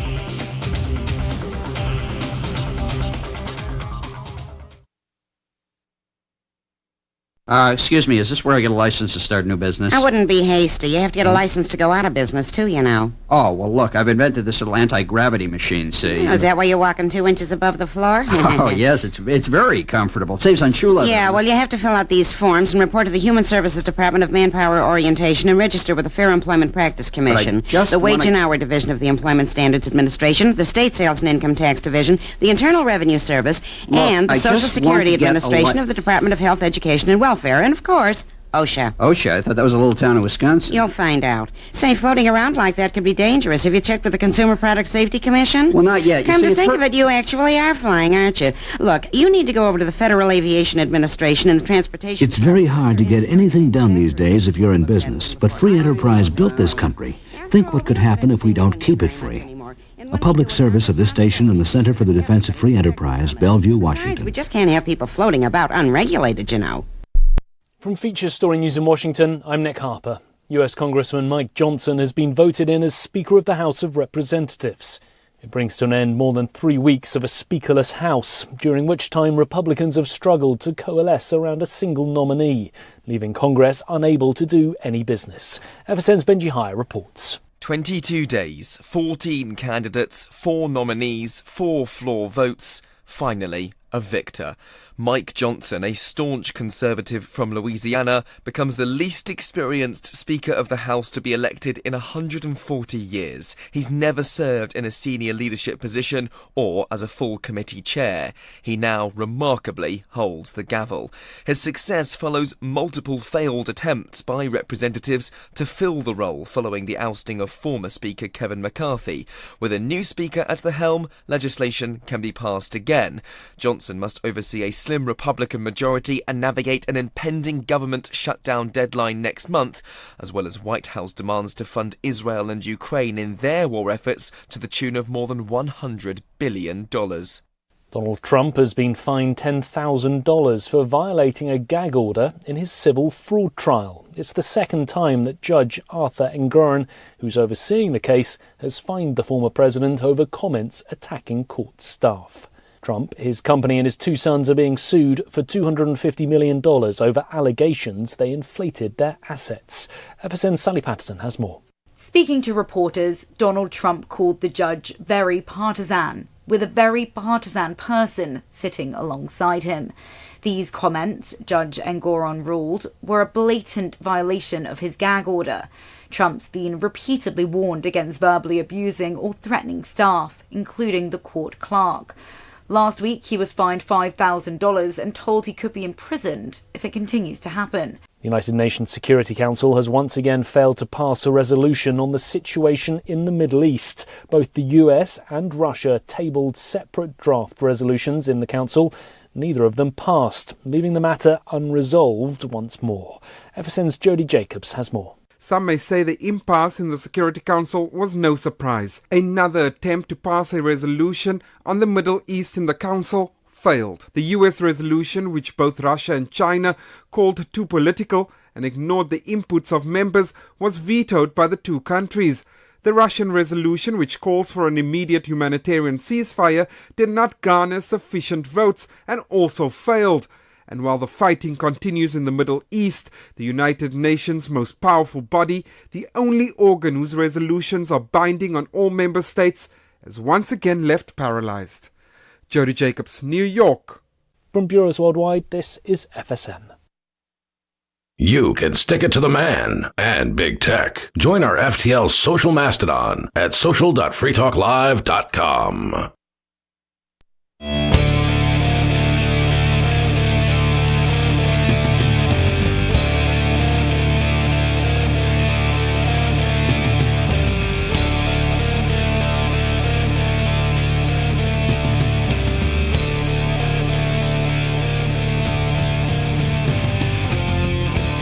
Free Talk Live. It's talk radio that you control. 603-283-6160 is the phone number for you to call in with whatever's on your mind. 603-283-6160. And in the studio with you tonight, it's me, Bonnie. Riley. And Nikki. And we've been talking, I don't know how much more there is to say about this. Like there are multiple more paragraphs about it, but basically, we've already gone through it all.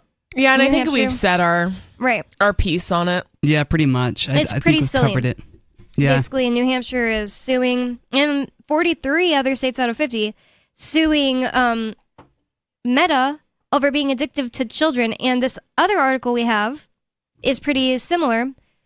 By the way, I don't think I said it, but 603-283-6160 is the phone number to call with whatever's on your mind. You can change the subject, talk about your opinions on what we're talking about, doesn't matter. 603-283-6160. And this other article we have, moving on, is from Utah, and it's very similar. It says a judge orders TikTok to respond to a Utah subpoena or be found in contempt. And I think that's so funny because I think so too, because the people calling themselves the state of Utah are demanding that a company in another country. And how's that going to work? I think it's pretty funny, but it says TikTok could be found in contempt of court if it doesn't comply with subpoenas issued by Utah, a judge said Wednesday. The latest in the state's ongoing legal battle over accusations that the social media giant is harming its teen users. And again, it just has this language that to me sounds like Utah is claiming to own the children. Yep. And you're harming our worker bees. Right. And I know my girlfriend Alana loves TikTok. She spends quite a bit of time with that app. So I don't know if it's harmed her any. I can't really say.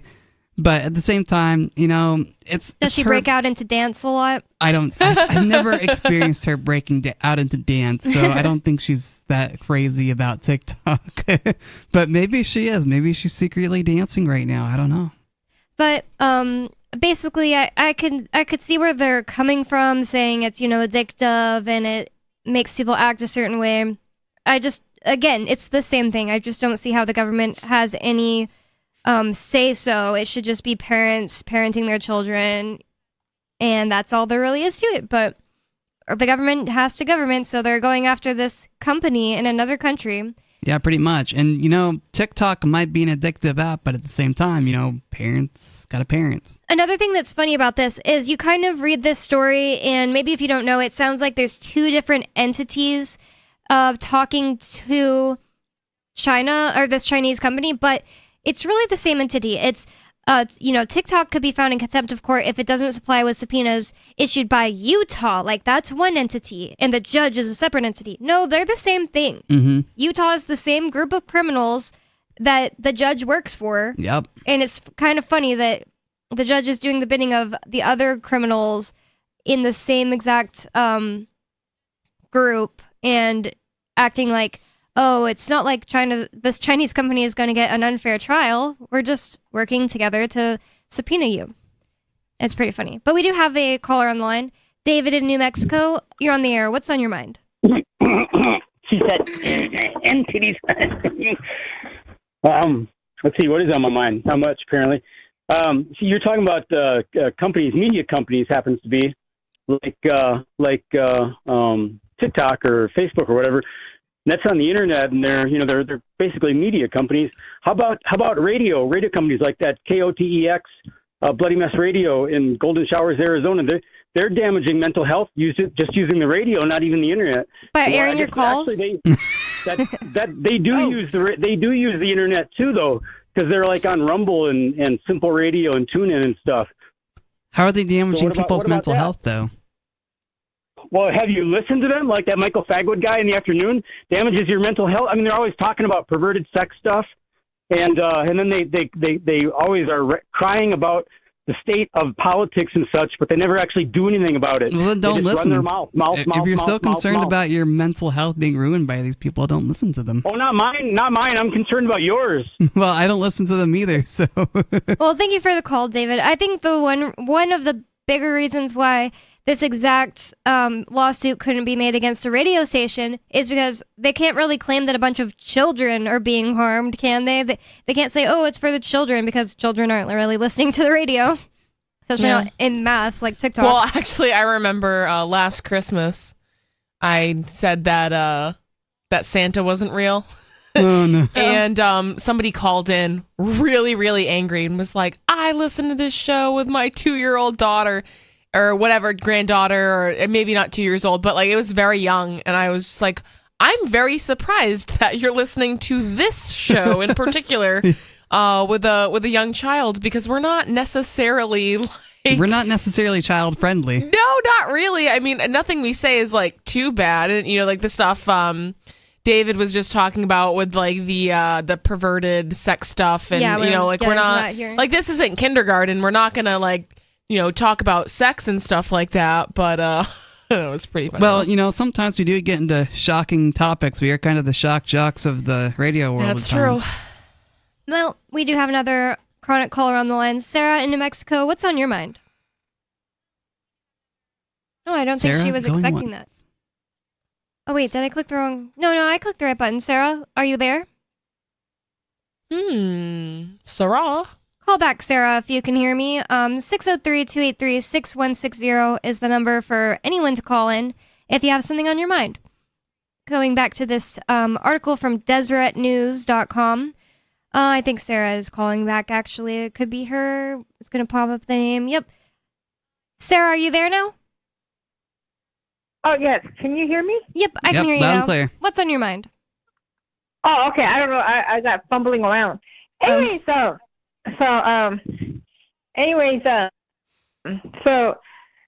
we have a city council candidate who lied about his prison record here in Albuquerque. Wow. Okay.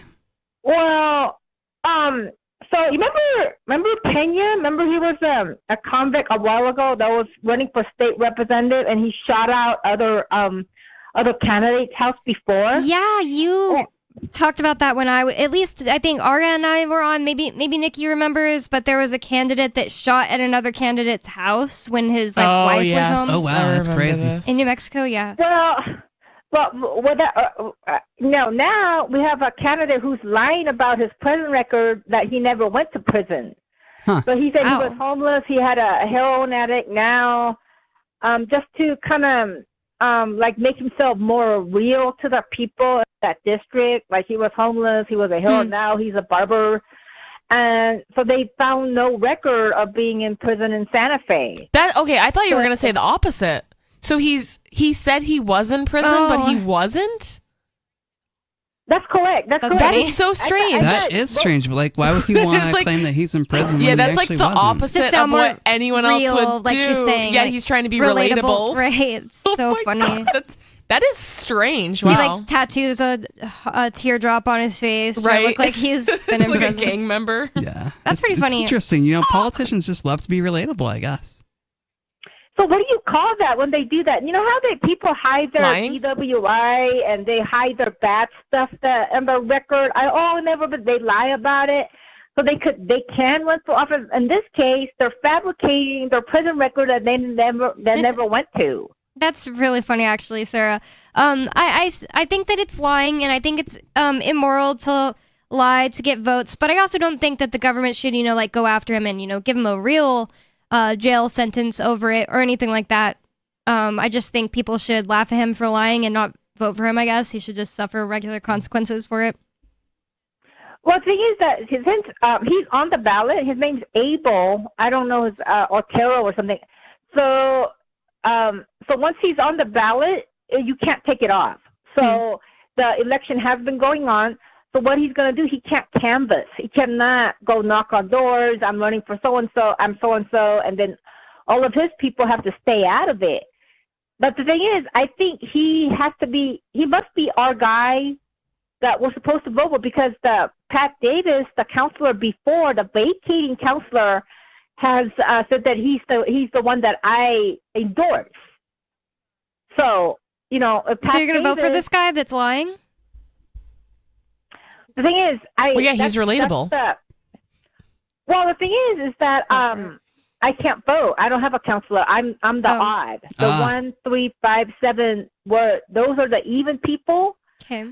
So, and then I think that KKOB is a Republican station, and they've been beating up on it pretty bad. So that you have to vote for the ones that they beat up on. They don't vote for that person, and then you go out and vote for whoever they tell you not to vote for, because they're Republican, you have to vote for that person. So I'm thinking he must be the guy. I don't know. I'm so confused. So, Sarah, can I ask you a question? What's so new about politicians lying? It's nothing kind of new. Okay. But if he lies, and then how come the Pat Davis is endorsing him? I mean, he must be like the best candidate. I don't know that person, but I think it's a pretty interesting way to pick a candidate, Sarah. Not like based reverse on psychology. Right. It's not like you actually like the person. In fact, you know he's a liar and kind of weird, but you're voting for him because, well, Republicans don't like him. Well, I don't have a counselor seat. Oh, sorry, but if I was in District 6, I see what you're saying. It'll be a dilemma. I'm going to have to ask around, do some research. It's like, who do I vote for? Who's the best one?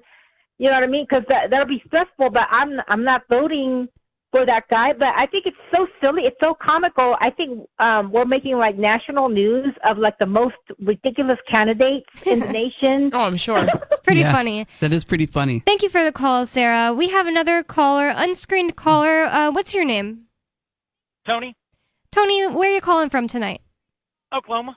And what's on your mind, Tony? This is about you guys talking about, what's in foods and everything, chemicals and all that. Nikki and you normally talk a lot about that. Yeah. I was wondering if you guys have heard a group called Moms Across America. I just heard about them a couple of days ago and just starting to research them.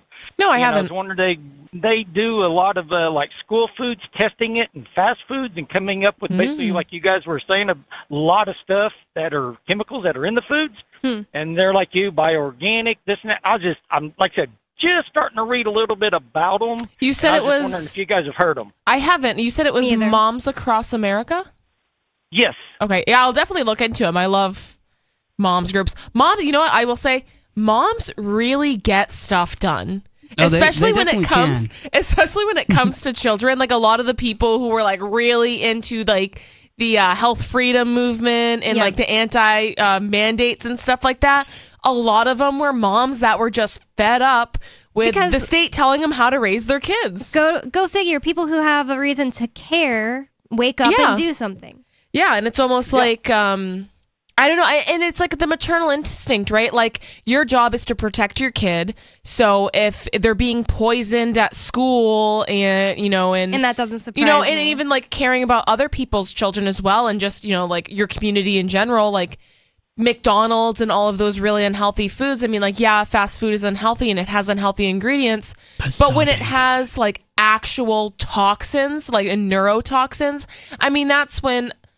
I don't know if the freedom stance is like saying like those things should be banned, but they at speak least out against it. That's what these people. Yeah, exactly. They should at least people should know about it. Right, and if you know what you're consuming, and you choose to not do business with a company that continues to make those products with the stuff you don't want, eventually they're either going to change if enough people demand it, and that's the way free market should work. I agree. Anything else about this, Tony? No, that was it. I just wanted to bring it to your attention. Yeah, thank you. Anything more about it? Because I thought it was an interesting little read that I got to do on it. Like I said, I ain't done a lot of research, but I just was wondering if you guys knew anything more than I knew. Thanks for letting us know. Thank you for the call. One thing about it that it makes me think of is ever since Ian's been in jail, he often updates me on what he's been eating just because, it's something to talk about. And he doesn't get to look at the ingredients of anything or anything like that, except for like things that come in a package. And when things come in a package, most of the time they have a bunch of bad ingredients that he and I personally don't eat when he is, free to choose what to eat. So he's been like going without a lot of stuff. Like whenever they get hot dogs, for example, he just doesn't eat the buns. He doesn't have an ingredient list on that, but it's pretty... You can assume that there's going to be at least seed oils and glyphosate in it. Exactly. So, it's just like extra white bread he doesn't need to eat. 603-283-6160. I see a caller calling in, but he already called earlier. I just want to say we only do one call a night, but thank you for your call. You can call back tomorrow. 603-283-6160. If anyone else has anything on your mind, those were a good little run of some interesting calls right there. Definitely. It's always nice to have callers on the show to add to the discussion, to disagree. That's what we do here on Free Talk Live. Bring up new subjects. And disagree. We libertarians love to have debate. I mean, that's why we're here. We love to debate each other. Right. And I hadn't really thought to even bring that up, just like that they're poisoning people in jail. And it really annoys me. And also school, which is basically the same as jail. Yeah, it's the same. I think they use the same grade food. It wouldn't surprise me at all if they're getting the same, even Well, it looks the same, right? I remember, and I've shared this on the show before, but I remember when my ex-boyfriend went to jail and I went there to visit him, I was so shocked because when I walked in and was like walking down the hallways and stuff, I was shocked that it looked exactly like the public schools I went to. Yeah. The same like weird, like large bricks, the same color paint, the same floors. Like they used all of the same materials to build the jail as they're building. And it's not like, some of this is common building materials. So like what you walk into your friend's house and they have the same, wall. Wall as you. You're not going to be like, wow, this is ridiculous. You have drywall in your house. I know what you mean. But they're kind of like unique things that you don't necessarily see in other buildings. And then I heard later on that because this was before I was a libertarian or anything like that when that was all happening.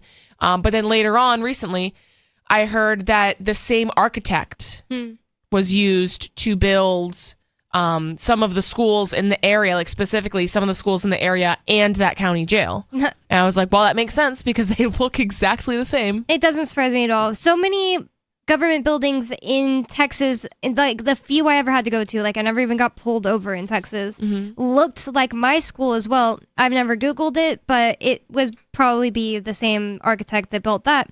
And I know what you're talking about. The other thing I always compare it to is whenever I go to visit Ian, it smells in there like it does in military buildings. Oh, really? Yeah, it's just like going and visiting my dad at his office. Yeah, see, I wouldn't know that, but I guess where Arya is being held is a converted Air Force base. Oh, wow. Maybe not Air Force, but it's a converted military building, which makes sense because that whole area is like, they have like Fort Devens over there, so it's like very heavily like military area. Like they do a lot of like the National Guard is over there and stuff. That makes just so much sense to me. Like even the cops, when I have to deal with them, which is just like when they check me in, they smell like military people to me. I think it's like boot shine or shoe shine or whatever. That's so strange. And I think that's all I had to say about it. I don't know why I said and. Just basically, it irritates me so much that you can't send someone in jail just like a package of like food you want them to eat or that they want to eat because they're being punished for selling Bitcoin. You can't just not eat poison for 8 years. It's really freaking annoying. And it's also terrible that they're not that people are being forced to send their kids to public school like people are forced to go to jail, but still if you are sending your kids to public school and you assume that they're feeding them nutritious things and Michelle Obama took care of that, didn't she? And they're just actually feeding them a bunch of poison and like neurotoxins. Also, the rumor is that Michelle Obama said that ketchup is a vegetable and oh, wow. Yeah. I kind of remember people talking about that. I don't think that's true. Ketchup is not a vegetable. Definitely a condiment made from a fruit. A vegetable or fruit, technically. Yeah. So made from, but... that makes it even funnier. But if you look at the first ingredient in ketchup, I don't think it's going to be tomato. Probably not. Probably not the Heinz one that they get. Nope. Well, in this article about Utah suing TikTok and telling them that they must respond to a subpoena or they're going to get contempt of court, it goes on and it says, but according to Utah Solicitor General Melissa Holyoke, a number of those questions remain unanswered. Sorry, I don't know what questions. It says how the company prohibits nudity, sexual solicitation, and what information the company collects from users when they create an account. Geez, why couldn't you just ask these questions instead of subpoenaing someone to go to court? I wonder if it's in the terms of service or the privacy policy that TikTok has. Yeah, or like anywhere else that the government could just find it themselves. Yeah.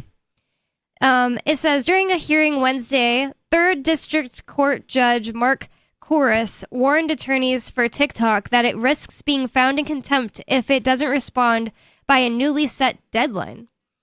Quote, I do find that TikTok is in breach right now, and this is the way they'll obviously purge that contempt charge, unquote. Chorus said, referring to newly set deadlines for the company to respond to Utah's inquiry. So my question is right now, if TikTok is found in contempt of court in Utah, what's going to happen? Right, exactly. Is he going to go into China and... Are they going to arrest TikTok? Are they going to go to China and arrest TikTok and lock him in a cage? Exactly. I think it's pretty funny. I think so too. I mean, people, they could put you in contempt of court and lock you in a cage, but a company is a little tougher. A bunch of this is just going on, talking about that deadline, the process. Those are in process. We never said we would complete those by any particular date, one of the lawyers for TikTok says. A lot of it is just about that, but it ends with saying... according to Utah Attorney General Sean Reyes, the complaint alleges TikTok's algorithm intentionally creates an addiction that targets our kids, which mimics a cruel slot machine that hooks kids' attention and does not let them go. It's so cruel. It's so cruel. I have to look at TikTok all day.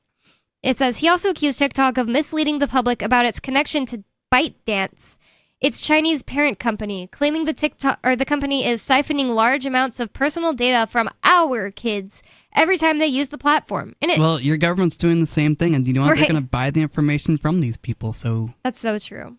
I think it's so funny when anyone, especially a government person, but anyone talks about all kids in a certain area and calls them our kids. I don't have kids.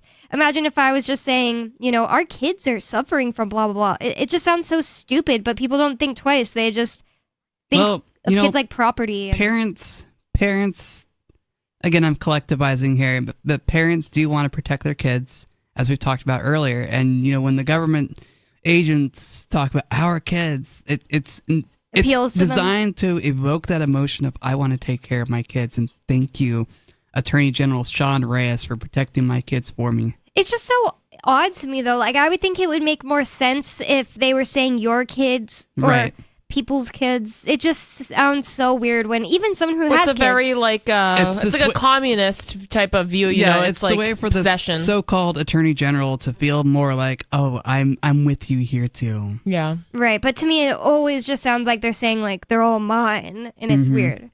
But that's basically that. I skipped a lot in there because it was talking about basically the process, and I didn't really want to go all off on that because it seemed like pretty detailed, as far as just government process, and I don't know if everybody wants me to talk about that on here, but I do have this other kind of silly story out of Utah. Just coincidence. I brought in a story from Utah, and so did Riley. It's from HuffingtonPost.com, or I guess it's HuffPost.com. Utah officials tell resident to strip naughty Halloween display from city property. And that's kind of a silly, witty... Yes, little headline. Headline there. It says, the city wrote on its Facebook page that displays... Who is the city? It's the city of Grantsville. Yeah, but who is the city of Grantsville? Oh, yeah. The city wrote, yeah. On its Facebook page that displays like this are not acceptable in response to the wild skeleton setup. We should do that outside our house. Oh, yeah. We have a That'd stop be so sign. cool. Yeah. 603-283-6160 is the phone number for you to call to get in on the last hour of Free Talk Live. We have more coming up. 603-283-6160. Don't go anywhere. It's Free Talk Live.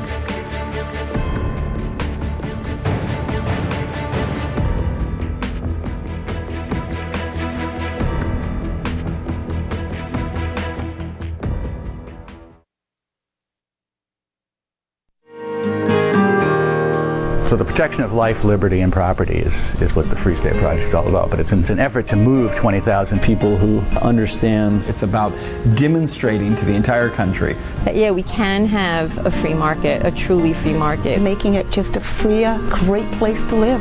It's the world's largest voluntarist libertarian community, and it's only getting bigger. That's amazing, to be able to move to a place where other people passionately believe in being free and independent. What the Free State Project is managing to do, though, is to put their money where their mouth is. Physically getting up across the country and saying, let's go someplace and let's demonstrate the power of these ideas. There's a lot of kind of philosophy that surrounds liberty. There's a lot of thinking about it and talking about it. But here in New Hampshire, people are doing it.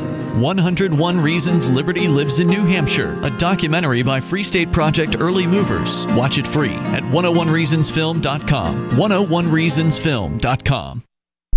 My name is Jacob Hornberger. I'm president of the Future of Freedom Foundation, which Congressman Ron Paul awarded for having an outstanding freedom website. Write us at fff@fff.org,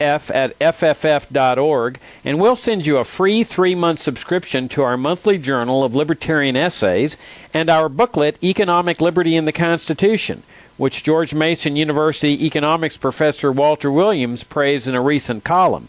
That's fff@fff.org. What if you want to hear the latest episode of Free Talk Live, but all you have is your phone, you forgot to download our archive, and you have no data connection? You can call our Listen line at 641-793-0191. That's a long-distance number, so you may incur charges. If not, listen as long as you want. 641-793-0191. The Free Talk Live Listen line, 641-793-0191. You're listening to the live edition of Free Talk Live. Hour number 3 is next after the news here on the Liberty Radio Network at LRN.FM. From Feature Story News in Washington, I'm Nick Harper. US Congressman Mike Johnson has been voted in as Speaker of the House of Representatives.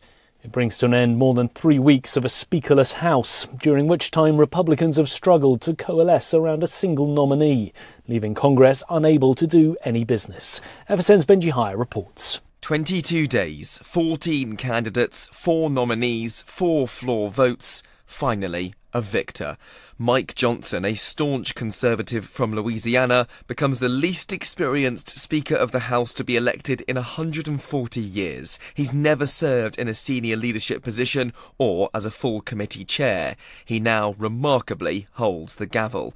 His success follows multiple failed attempts by representatives to fill the role following the ousting of former Speaker Kevin McCarthy. With a new Speaker at the helm, legislation can be passed again. Johnson must oversee a slim Republican majority and navigate an impending government shutdown deadline next month, as well as White House demands to fund Israel and Ukraine in their war efforts to the tune of more than $100 billion. Donald Trump has been fined $10,000 for violating a gag order in his civil fraud trial. It's the second time that Judge Arthur Engoron, who's overseeing the case, has fined the former president over comments attacking court staff. Trump, his company and his 2 sons are being sued for $250 million over allegations they inflated their assets. FSN's Sally Patterson has more. Speaking to reporters, Donald Trump called the judge very partisan, with a very partisan person sitting alongside him. These comments, Judge Engoron ruled, were a blatant violation of his gag order. Trump's been repeatedly warned against verbally abusing or threatening staff, including the court clerk. Last week, he was fined $5,000 and told he could be imprisoned if it continues to happen. The United Nations Security Council has once again failed to pass a resolution on the situation in the Middle East. Both the US and Russia tabled separate draft resolutions in the Council. Neither of them passed, leaving the matter unresolved once more. FSN's Jody Jacobs has more. Some may say the impasse in the Security Council was no surprise. Another attempt to pass a resolution on the Middle East in the Council failed. The US resolution, which both Russia and China called too political and ignored the inputs of members, was vetoed by the 2 countries. The Russian resolution, which calls for an immediate humanitarian ceasefire, did not garner sufficient votes and also failed. And while the fighting continues in the Middle East, the United Nations' most powerful body, the only organ whose resolutions are binding on all member states, is once again left paralyzed. Jody Jacobs, New York. From Bureaus Worldwide, this is FSN. With FSN Spotlight, I'm Simon Marks, looking again today at Argentina's presidential election and the populist figure of Javier Milei, the upstart candidate hoping to secure the country's top office in a runoff with Finance Minister Sergio Massa next month. Milei is a populist on steroids, an avowed libertarian, an often foul-mouthed campaigner with populist eccentric views on how to cure the country's economic crisis. Inflation in Argentina is running at 140%, and the country is facing a debt crisis. Bob McMahon is watching its election from his post at America's Council on Foreign Relations. He has come out with a very strong platform where the shaking up the economy and shaking up the way of doing business is front and center, starting off with proposals to dollarize the economy. Part of that would be achieved presumably by his plan to eliminate the central bank. He wants to cut public spending by 15%. He's also critical of the Pope, who's a fellow Argentinian, because he, quote, always stands on the side of evil because he supports taxes. But as it pertains to the Argentinian currency, the peso, he has referred to it in many ways, including as excrement. Some say his comments talking down the peso and talking up the dollar could have been responsible for it losing further value just since he emerged as a leading figure in the August primaries. That runoff election is on November the 19th. Opinion polls in Argentina are notoriously unreliable. With FSN Spotlight, I'm Simon Marks. And the main news again, US Congressman Mike Johnson has been voted in as the Speaker of the House of Representatives, 3 weeks after the former Speaker, Kevin McCarthy, was ousted. Donald Trump has been fined $10,000 for violating a gag order in his civil fraud trial, and the United Nations Security Council has once again failed to pass a resolution on the situation in the Middle East. There's more from us on X at Feature Story. That's Feature Story News. Nick Harper reporting. Following reports earlier today that Indiana University freshman Lawrence Plotnick's roommate Brian Tabor has found an excuse to go home every weekend since August, Plotnick spoke to Onion reporters about his roommate's frequent trips to his nearby hometown of Terre Haute, Indiana. Every week since we got here, it seems like every time I ask him if he wants to hang out on Friday, he has some wedding or birthday party or something. In fact, I'm pretty sure he hasn't spent a single Friday or Saturday night on campus in the past 6 months. Plotnick went on to cite a variety of far-ranging excuses used by his roommate to justify his constant visits home, including various family functions, a visiting friend from China, as well as his occasional desire to, quote, just hang out at home for a couple of days. I mean, I suppose I vaguely understood when he had to go back in November because his best friend's grandfather died, but last weekend he had to go back for his aunt and uncle's wedding anniversary. He said he couldn't miss it. This is the Onion News Network. Don't miss a moment of Free Talk Live. Get our archives daily via our podcast at feeds.freetalklive.com.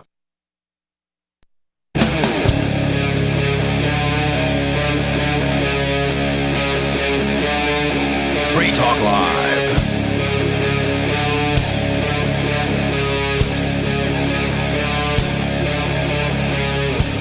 It's Free Talk Live. It's talk radio that you control. 603-283-6160 is the number for you to call in with whatever's on your mind. 603-283-6160 is the number for you to call in. With you in the studio tonight, it's me, Bonnie. Riley. And Nikki. And we are just going to go straight into the phone calls and thoughts. We have a story I was about to get into from Utah. Officials are telling some people to take down their skeleton Halloween display. We'll get into that in a second, but first we have Alu from New Hampshire. Alu, what is on your mind? Hi guys, I heard a few nights ago Brad, the cop from New Hampshire or Massachusetts, called in. Ex-cop. And ex-cop, sorry. And he said that Free Talk Live converted him, I think, which is great. But so he mentioned that he's a minarchist, which is a libertarian who believes in some government but very minimal. Do you mind? Do you have the radio on in the background? I can kind of hear. I don't, but I'm on speaker. Sorry. Well, can you get off speaker and give us? Yeah. Do you mind? It's just even when when you talk, it was like kind of bad audio. That's all. If you can do it. Yeah. Sorry. Perfect. Sorry, much better. I'm driving. I don't want to admit to a crime, but it is not on speaker now. All right. Okay. So anyway, so he mentioned a few things. He said he believes in liberty and small government, but for a few tiny areas like all of traffic law and all of like gun control for really weapons that could be really damaging, mass casualty type stuff, and I think a few other stuff. He said he believes the government should exist. But I wanted to counter that. I've actually written about this in a bunch of books. Oh, the sales tax, that was the other big one. So yeah. In my book, Taxation is Theft, that is being published right now in process on Audible as well, but it's available on paperback and ebook on Amazon. I explained all the taxes, all the different types of taxes and why we don't need them and how we can actually live just fine without any taxes, and a big government, if you want it, can still function even without any taxes at all. So I explained that. So no, we don't need a big sales tax that Brad the Cop mentioned. But he mentioned traffic laws, which is a pretty controversial thing. And he said that we need some traffic laws, or he said most traffic laws should still be in place. I've written about it in a few, I think, Presumed Guilty. I have a whole chapter on traffic laws and how we should abolish every single one, or every single one except maybe reckless driving, because that encompasses everything that could be at all dangerous. So most of it, every other traffic law could be abolished easily. Right. And the other thing about it is, even though he said that, I think Richie Rich probably made this point, if not Peakless Mountaineer. Those were the co-hosts on with me Saturday whenever Brad called in with this idea.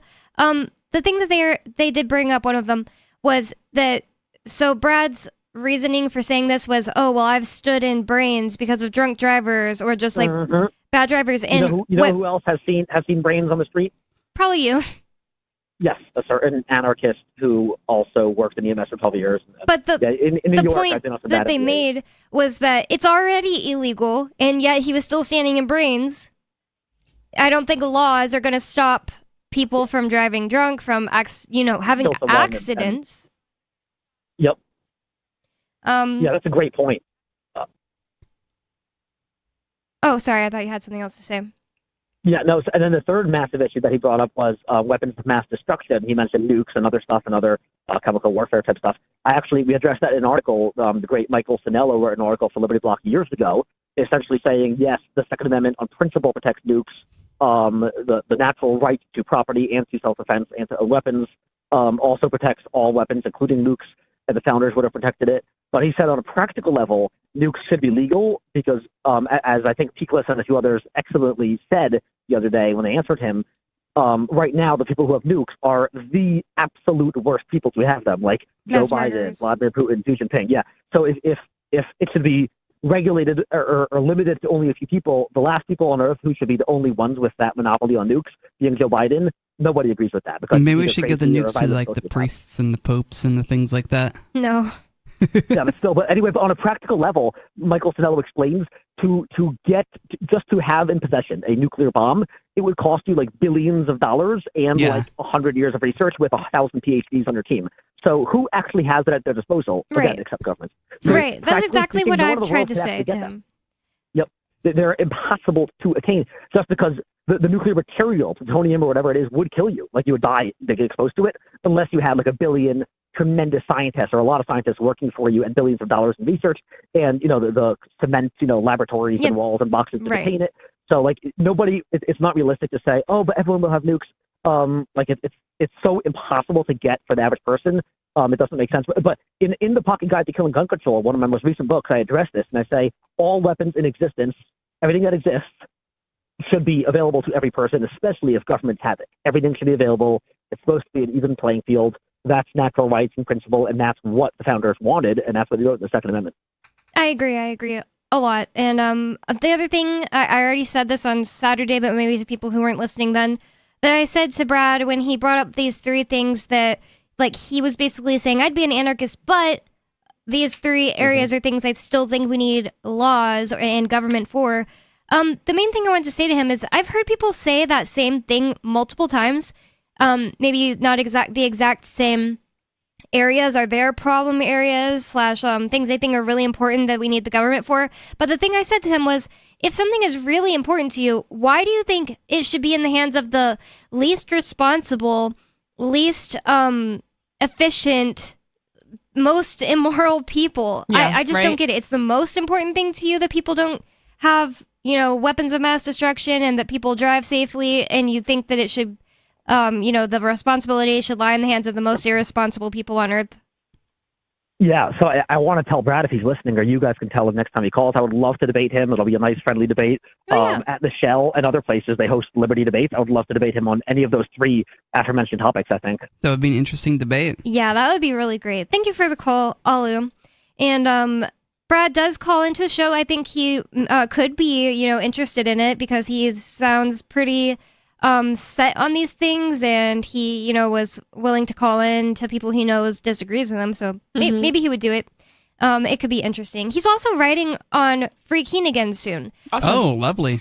He hasn't started yet, but soon at freekeen.com, Brad Jardis will be writing. So he did again. before? Mm-hmm. Okay, I didn't know that. Like I don't know if it was a whole decade ago, but he used to write about, bad laws, specifically drug laws. Cool. It's kind of been his pet topic or whatever you would call that. Project, right? Yeah, but Wheelhouse. I think I just meant that's his topic of interest. Yeah. All right. Going back to this article from HuffPost.com, it says officials in a Utah community weren't fans of a skeleton pole dancing on city property last week. And that's just such a funny sentence. I'm sure plenty of people were big fans of that. Yeah, that's pretty funny. It says the city of Grantsville, in a since deleted Facebook post, they're probably getting a bunch of hate or just like people laughing at the bottom. I honestly, that is my favorite thing to do on Facebook is troll police. Because sometimes they make it so easy. And it always just warms my heart when I go to the comment section and there are people, and even like sometimes like the New Hampshire police too, like Manchester police, whatever. And there will be people dragging them through the mud. Just like, you should either like really like judging them like, I can't believe you're harassing these people, like you should be ashamed of yourself, or like this is a huge joke. Like when they pose in front of like an ounce of weed and like $100 or like something really stupid, and people are just like completely trashing them. It's really wonderful to see. I think it's a really good thing to do too. Like lots of people like to say like, oh, internet isn't activism. Maybe not if it's the only thing you're doing, but I think that it's a really important thing to do because the internet, social media is now basically public forum.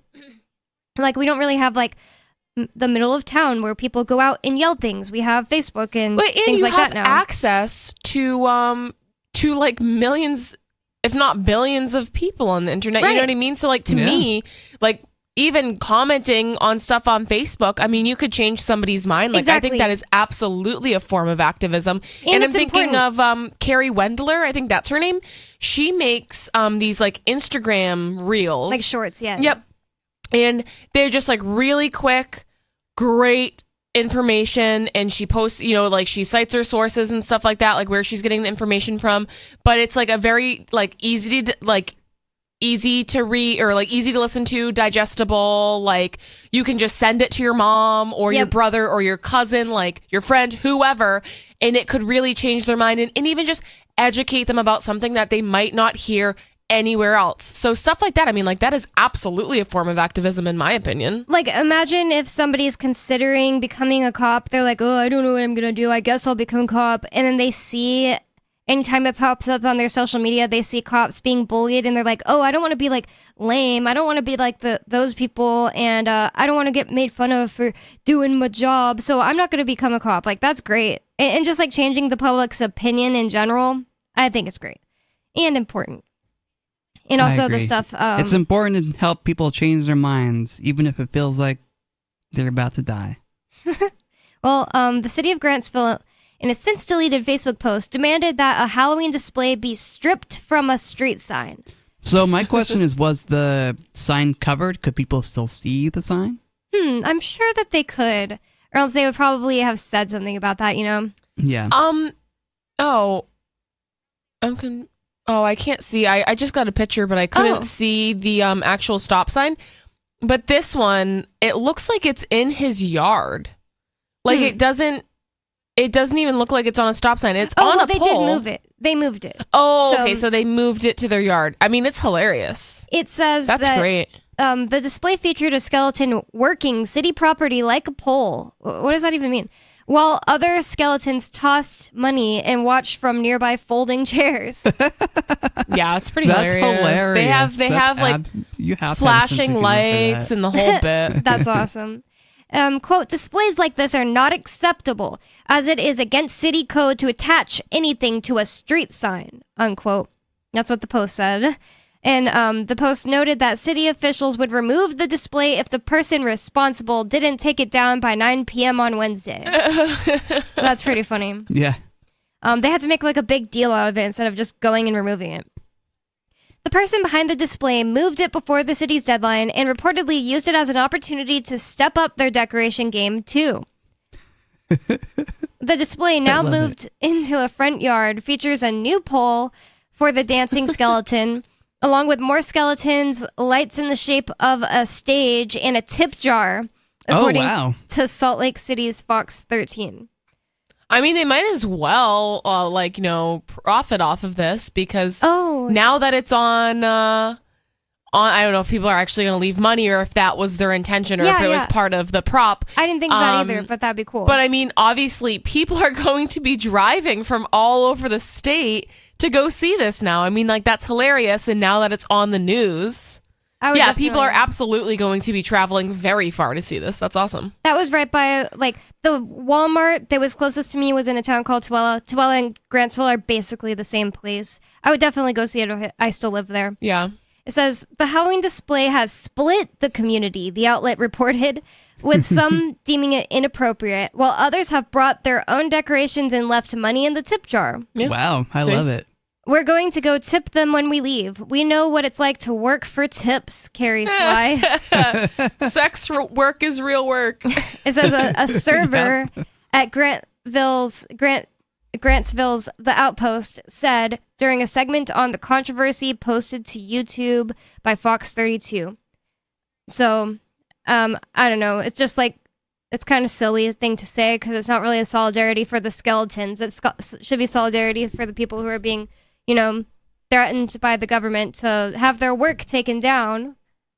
It's just funny. I could totally see a bunch of people in Utah being super against it though. This is inappropriate. Because they're pretty, I feel like a lot of people in Utah, that's a pretty religious area, right? Definitely. It conservative. Can be a religious area, and some people might find it really offensive instead of, I'm going to have a sense of humor about this. It says a man who told the station he put up the pole dancing display said he looked forward to keeping it going and getting a little more elaborate as we go. Maybe a little risque for some people, but it's all in the name of fun, he said. And I wonder if admitting to that, it would be so annoying and crazy if in a month or something we see an article about man in Utah admitted to a crime and now he's getting, charged. Oh my gosh. For it. That would suck. You attached something to a sign. Now you have to go to jail. Well, that's all from that article. I just thought it was kind of funny. And I keep forgetting to say it. It's almost the end of the show now. We have another 45 minutes. But, or less actually, but I want people to call in. I'm also going to be on tomorrow. Totally call in and tell us your supernatural, paranormal experiences. Yeah, that'd be really cool. Bonnie loves that stuff. I find that fascinating too. It is, almost Halloween. It's the season. I put it on my Instagram, but I keep forgetting to post it elsewhere that anytime I'm on, anybody is welcome to call in with their paranormal experiences. And I think that would be a really fun topic anytime somebody calls in with that. Should we tell people about Dash as well? Yeah. Well, thank you for that. We're taking a bit of a transition. I put something on it so I would remember that I had to do that, but I completely forgot. So I'm going to go ahead and read this. It says, this hour of Free Talk Live is brought to you by Dash, Digital Cash. Dash is the cryptocurrency designed to be used for spending. Rising fees have made Bitcoin useless for purchases, but Dash continues to have fees less than 1 cent per transaction, and its features ensure Dash is undefeated as the most useful cryptocurrency in the marketplace. From a technical standpoint, Dash transactions are irreversible and its network is protected from 51% attacks by their Chainlocks technology. There's no need to wait for a confirmation before considering a Dash transaction complete, so it's great for merchants. Dash is one of the oldest cryptocurrencies and is widely available on exchanges, including the decentralized Maya protocol and in multi-crypto wallets. It's easy to get and use Dash. Start by learning more at dash.org. Big thanks to the Dash DAO for sending us 32 Dash per month to promote Dash on the air. Visit dash.org to learn more about Dash. Dash.org. Moving on, I have this article that Ian also told me about and said it'd be pretty good show prep. It's from the Wall Street Journal, and I think it's honestly to me, pretty disturbing. Basically, teens want parents to track their phones and monitor their every move. Whoa. That's actually... that's a little strange. I mean, I thought teens are wanting more privacy. But You'd think so. My mom has my location on my phone. Huh. You crazy teen. See... I like that though, because I'm like, and even one of my close friends, her boyfriend has her location on her phone, and he's texted me before. We were at my sister's house, who like where notoriously has like zero phone reception, and he texted me and was like, "Hey, I know this person is supposed to be with you. Is she safe? Whatever." And for them, it's a safety thing. Mm-hmm. So, and it's not like a weird like stalker thing or like overbearing or controlling. It makes her feel safe, and it makes him feel comforted that he knows, that where she is and where she's safe. But I'm surprised that teenagers want their parents want that. Yeah, I don't know if I would want that when I was a teenager. Now I'm like, I don't care if my mom knows where I am, and sometimes she'll text me funny things like, "What do you do?" Like one time I was in New York City randomly, and she's like, "What are you doing in New York City?" I'm like, "Oh, that's a little creepy, but this is what I'm doing in New York City." Yeah, it's different if it's a. It seems to be consensual because the teens want it either way. But yeah, I used to have it with my boyfriend because he was a side of the road internet cable splicer. Yeah, and he was somewhere different all the time. And it was like slightly for safety. Also, just like if he wanted me to bring him something, it's easier. It would be so hard to find him otherwise. Yeah. It's like he'd be in the middle of nowhere. And we just kept it like that all the time. It was like less than... But yeah, it's more normal when it's like a relationship thing. And it's, it can be toxic in a relationship. Like I've heard of, I don't know if you guys know what AirTags are. Yep. No. It's an Apple device that you can attach to like a backpack or whatever to kind of, if you lose it, you can track it with your phone. Right. I've heard of people that were accusing their significant others of cheating or suspecting them of cheating or whatever. And they'd put them in their cars or in their trunks or whatever to like track where they're going. Oh, wow. So obviously stuff like that, like where it's non-consensual, like, or putting it on their phone and they don't know maybe like stuff like it does have the possibility for misuse. So. Yep. I mean, if you have a phone, the government knows where you are, but. Yeah. I think Ian was a little disturbed by this article because he just thinks that like kids have gone weird. That's basically what's interesting about it. It says this is from the Wall Street Journal, by the way. It says teenagers have long balked at telling parents where they are. Now they're asking their parents to track them. Every generation experiences its sets of traumas, but social media and real-time news with vivid images about the pandemic, war, and other disasters have heightened these anxieties among young people. And lots of them are closer to their parents than previous generations have been. Members of I don't know if that's true. I don't know if any of this is true. Like, I don't believe any of this. It's an interesting story nonetheless. I mean, maybe the teenagers are traumatized because, we've been dealing with a collectively traumatizing world for centuries, and now it's just really coming to a head, it seems like. Yeah. I'd like to see where they get get their idea from. Sure. Yeah. But first, I'm going to go to your phone calls and thoughts because we have unscreened caller. What's on your mind? And where are you calling from tonight? My name's John. I'm calling from Nebraska. What's on your mind, John? You were talking about Halloween decorations in front of a stop sign, something going on there. I just kind of wanted to point out something similar. You guys were talking about it could possibly be blocking the sign, how that would be an issue or whatever. I just want to point out that, like, where I live, the city I'm in, they plant trees sometimes in front of signs and in medians and stuff. Mm-hmm. I'm not against trees. Love it. The shade's great and all that stuff. But where they put them makes a big difference. You put that stuff in front of a sign, obviously that's an issue. It's going to grow tall in front of that sign. I've called, and suggested that they do something about stuff like that. Another reason why I got an issue with trees in the city, we've had, like, in the past couple of years, like 4 people have slammed right into a tree for one reason or another. And 4 deaths. Wow. There's been more people who've ran into trees. It's just kind of weird. And so I called the city, I called the mayor's office, I called the Parks and Rec or whatever, and the Game and Parks. Sorry, I don't even know. Like, I talked to people, they kind of just toss me back and forth. And they're like, well, they don't want to do real work. Like, they don't want to actually have to go out there and cut the trees unless, they just want to do the least amount possible and get their paychecks. That's how most government workers are. And the other thing is, like, that sounds like something that might be, sorry, I forgot what I was saying. Like, too helpful to the general population. Like, if it's something that doesn't help them, I don't see a government worker doing it. And that's another thing that they do, is just throw you around to the next person, Do you have anything else on your mind, John? You want to stay on the line? Oh, yeah, I'll stay on the line. 603-283-6160. More coming up on Free Talk Live. You can call in with whatever's on your mind.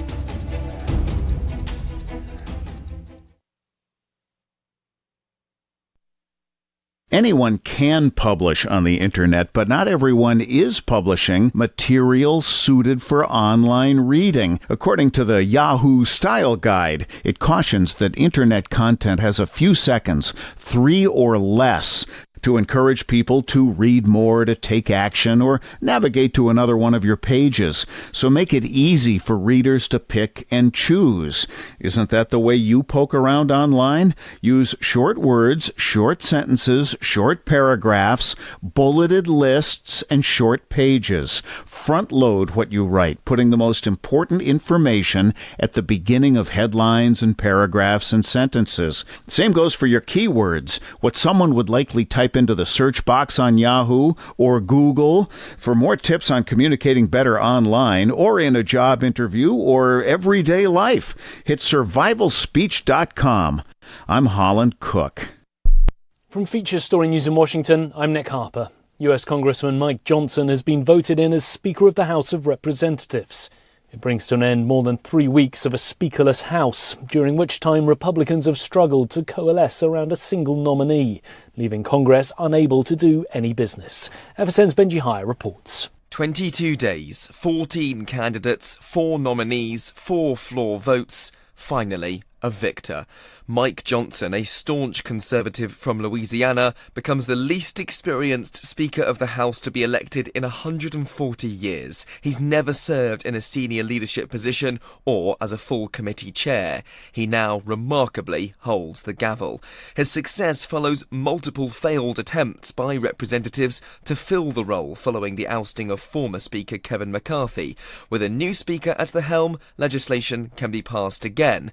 Johnson must oversee a slim Republican majority and navigate an impending government shutdown deadline next month, as well as White House demands to fund Israel and Ukraine in their war efforts to the tune of more than $100 billion. Donald Trump has been fined $10,000 for violating a gag order in his civil fraud trial. It's the second time that Judge Arthur Engoron, who's overseeing the case, has fined the former president over comments attacking court staff. Trump, his company and his 2 sons are being sued for $250 million over allegations they inflated their assets. FSN's Sally Patterson has more. Speaking to reporters, Donald Trump called the judge very partisan, with a very partisan person sitting alongside him. These comments, Judge Engoron ruled, were a blatant violation of his gag order. Trump's been repeatedly warned against verbally abusing or threatening staff, including the court clerk. Last week, he was fined $5,000 and told he could be imprisoned if it continues to happen. The United Nations Security Council has once again failed to pass a resolution on the situation in the Middle East. Both the US and Russia tabled separate draft resolutions in the Council. Neither of them passed, leaving the matter unresolved once more. FSN's Jody Jacobs has more. Some may say the impasse in the Security Council was no surprise. Another attempt to pass a resolution on the Middle East in the Council failed. The US resolution, which both Russia and China called too political and ignored the inputs of members, was vetoed by the two countries. The Russian resolution, which calls for an immediate humanitarian ceasefire, did not garner sufficient votes and also failed. And while the fighting continues in the Middle East, the United Nations' most powerful body, the only organ whose resolutions are binding on all member states, is once again left paralyzed. Jody Jacobs, New York. From Bureaus Worldwide, this is FSN. We're still not sure why you'd want to watch, but our video feed is streaming nightly for free at cam.freetalklive.com.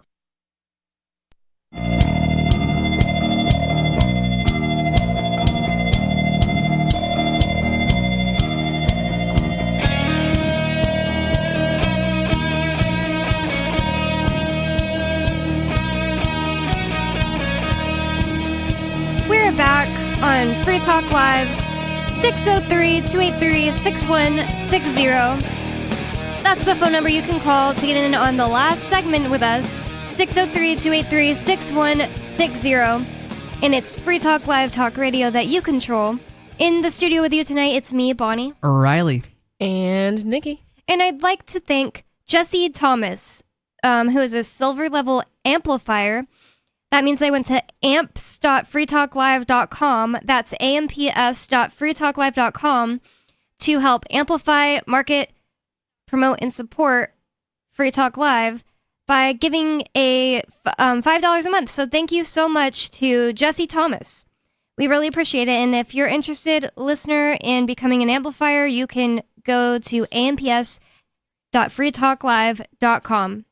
So thank you again. We appreciate everyone who gives to the program. I'm going back to the phones to John from Nebraska. John, you were saying that the government in your town doesn't actually care about unsafe driving conditions, and they ignore you when you call them about it.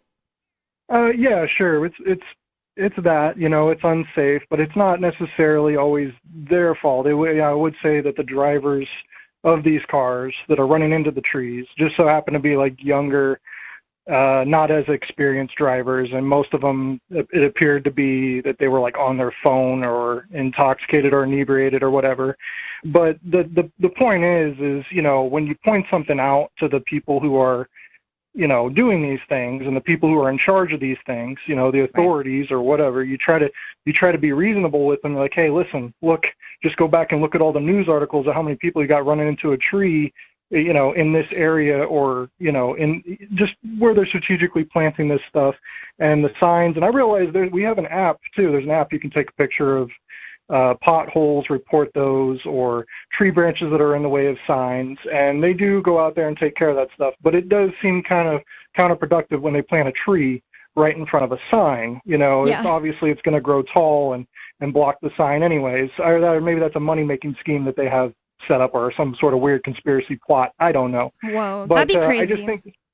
I think the trees should keep them out of the median, because that seems to be an issue, and a little bit further away from the road, because people do slide off the road, accidents do happen, all that stuff. But it's just about where the money is going. And I also don't have a problem with artwork, but our city has spent a lot of money on artwork. I don't mind the city. You mean like murals? They put something in front of like our arena here. It's like I can't remember if it was $1 million or $2 million. Jeez, like a sculpture?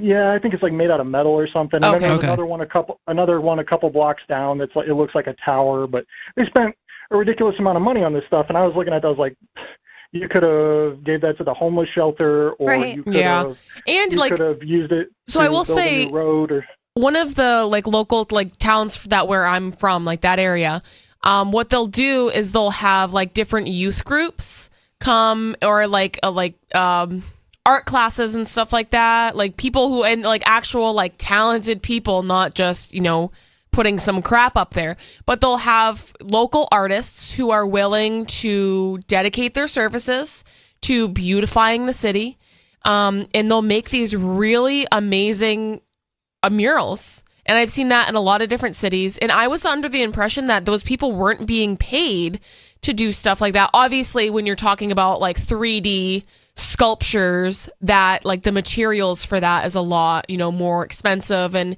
typically like if there is some sort of sculpture, like that would be something a town would pay for. But why pay $1 million when you could just not put a sculpture, or that's pay the thing, for a like cheaper one? It's almost like offensive when like people in that city, I'm sure like there are a lot of people, I mean like the economy is so bad right now, like I'm sure there are tons of people who can not afford groceries, this, that, and the other thing, and it's like, that's really what you're allocating tax money to? Like it's kind of offensive to people that are struggling, and you have the government, the state, stealing their money through taxation, and then that's what they do with it. Are you kidding? John, are you listening on the radio or online? Online. Listening through YouTube. Oh, lovely. But the thing is, this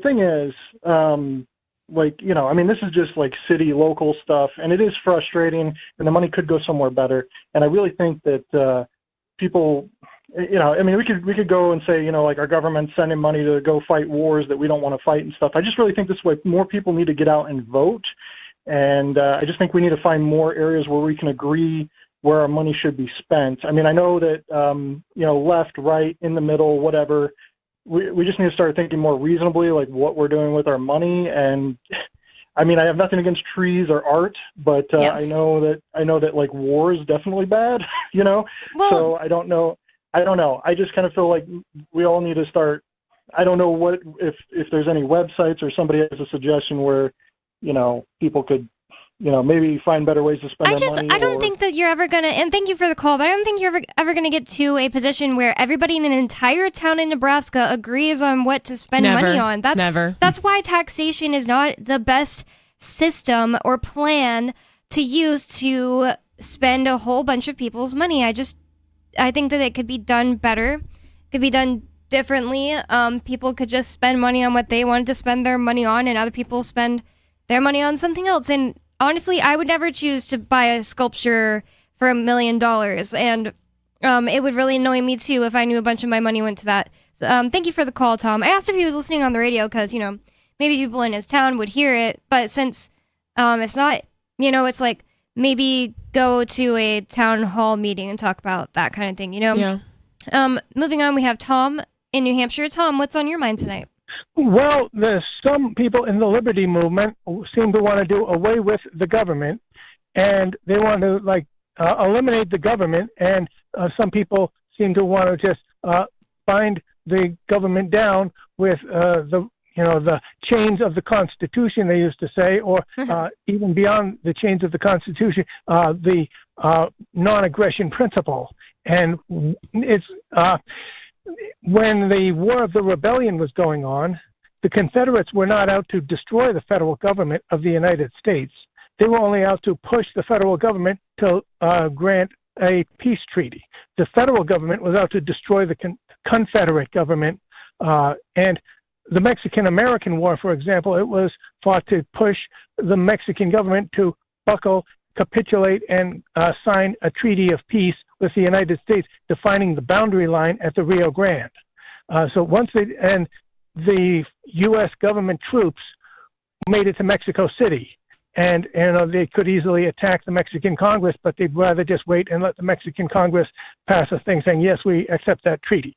Okay, so that is the point where the liberty movement can call all the shots. There's no real point in destroying a government if you're going to set up another government with maybe a different number of senators and a different number of representatives, but the same enemies of liberty electing them. What is going to have to happen is forcing the government to comply with an ultimatum. We've got to consider what would the ultimatum have to say. Immediately open the borders and legalize all drugs and abolish school taxes. But wait a second. What if school is in session? Are we going to bring the kids home one last time on the school buses? What about, and there's a lot of issues that are going to have to be dealt with the mental institutions, where you have people who need mental health help and some people who don't want mental help. They got locked up for having a bad day. I get a little lost when you bring up this subject. You've brought up this subject before. It's like, why do you think there's going to be some kind of one exact second that someone's going to declare that the government is gone, and this is like some huge hurdle we all need to get over? You're acting like this is going to happen, and it just doesn't seem likely. And I also just think people would behave like regular human beings and carry on without letting chaos ensue. People would be like, can we pay the bus drivers for just this afternoon to bring the kids home whose parents are not home? And if the answer was yes, then they would just get taken home on the bus. If the answer was no, people would be like, oh, sorry, I gotta leave work right now to go pick up my kids. Is that cool? Of course that's cool. People would figure it out. It's not that big of a deal. There'll be a lot of things that would have to be figured out because there are so many injustices in the system, and some of them are a low priority. Like if there's a budget cut and there's a backlog at the State Police Crime Lab, and nobody seems to care until somebody who's locked in jail is supposed to go to trial, and the prosecution says, well, the tests haven't come back from the lab yet, and so we're going to postpone the trial and let the person rot in jail for another couple of months until they're good and ready to do the test. Well, that's terrible, but that has nothing to do with what we were just talking about. Well, then the freedom fighters would have to say, well, that's fine as long as you don't mind. We're going to kill 10 cops every night until the test. I don't think violence against cops is a good idea. Tom. I mean, what is that going to solve? Yeah, that's the just, freedom fighters, like, that's so cringy. Yeah, Tom. like, here's the thing. You know, a lot of libertarians, there may be some libertarians that fantasize about shooting cops and shooting government agents. But there's at least Tom.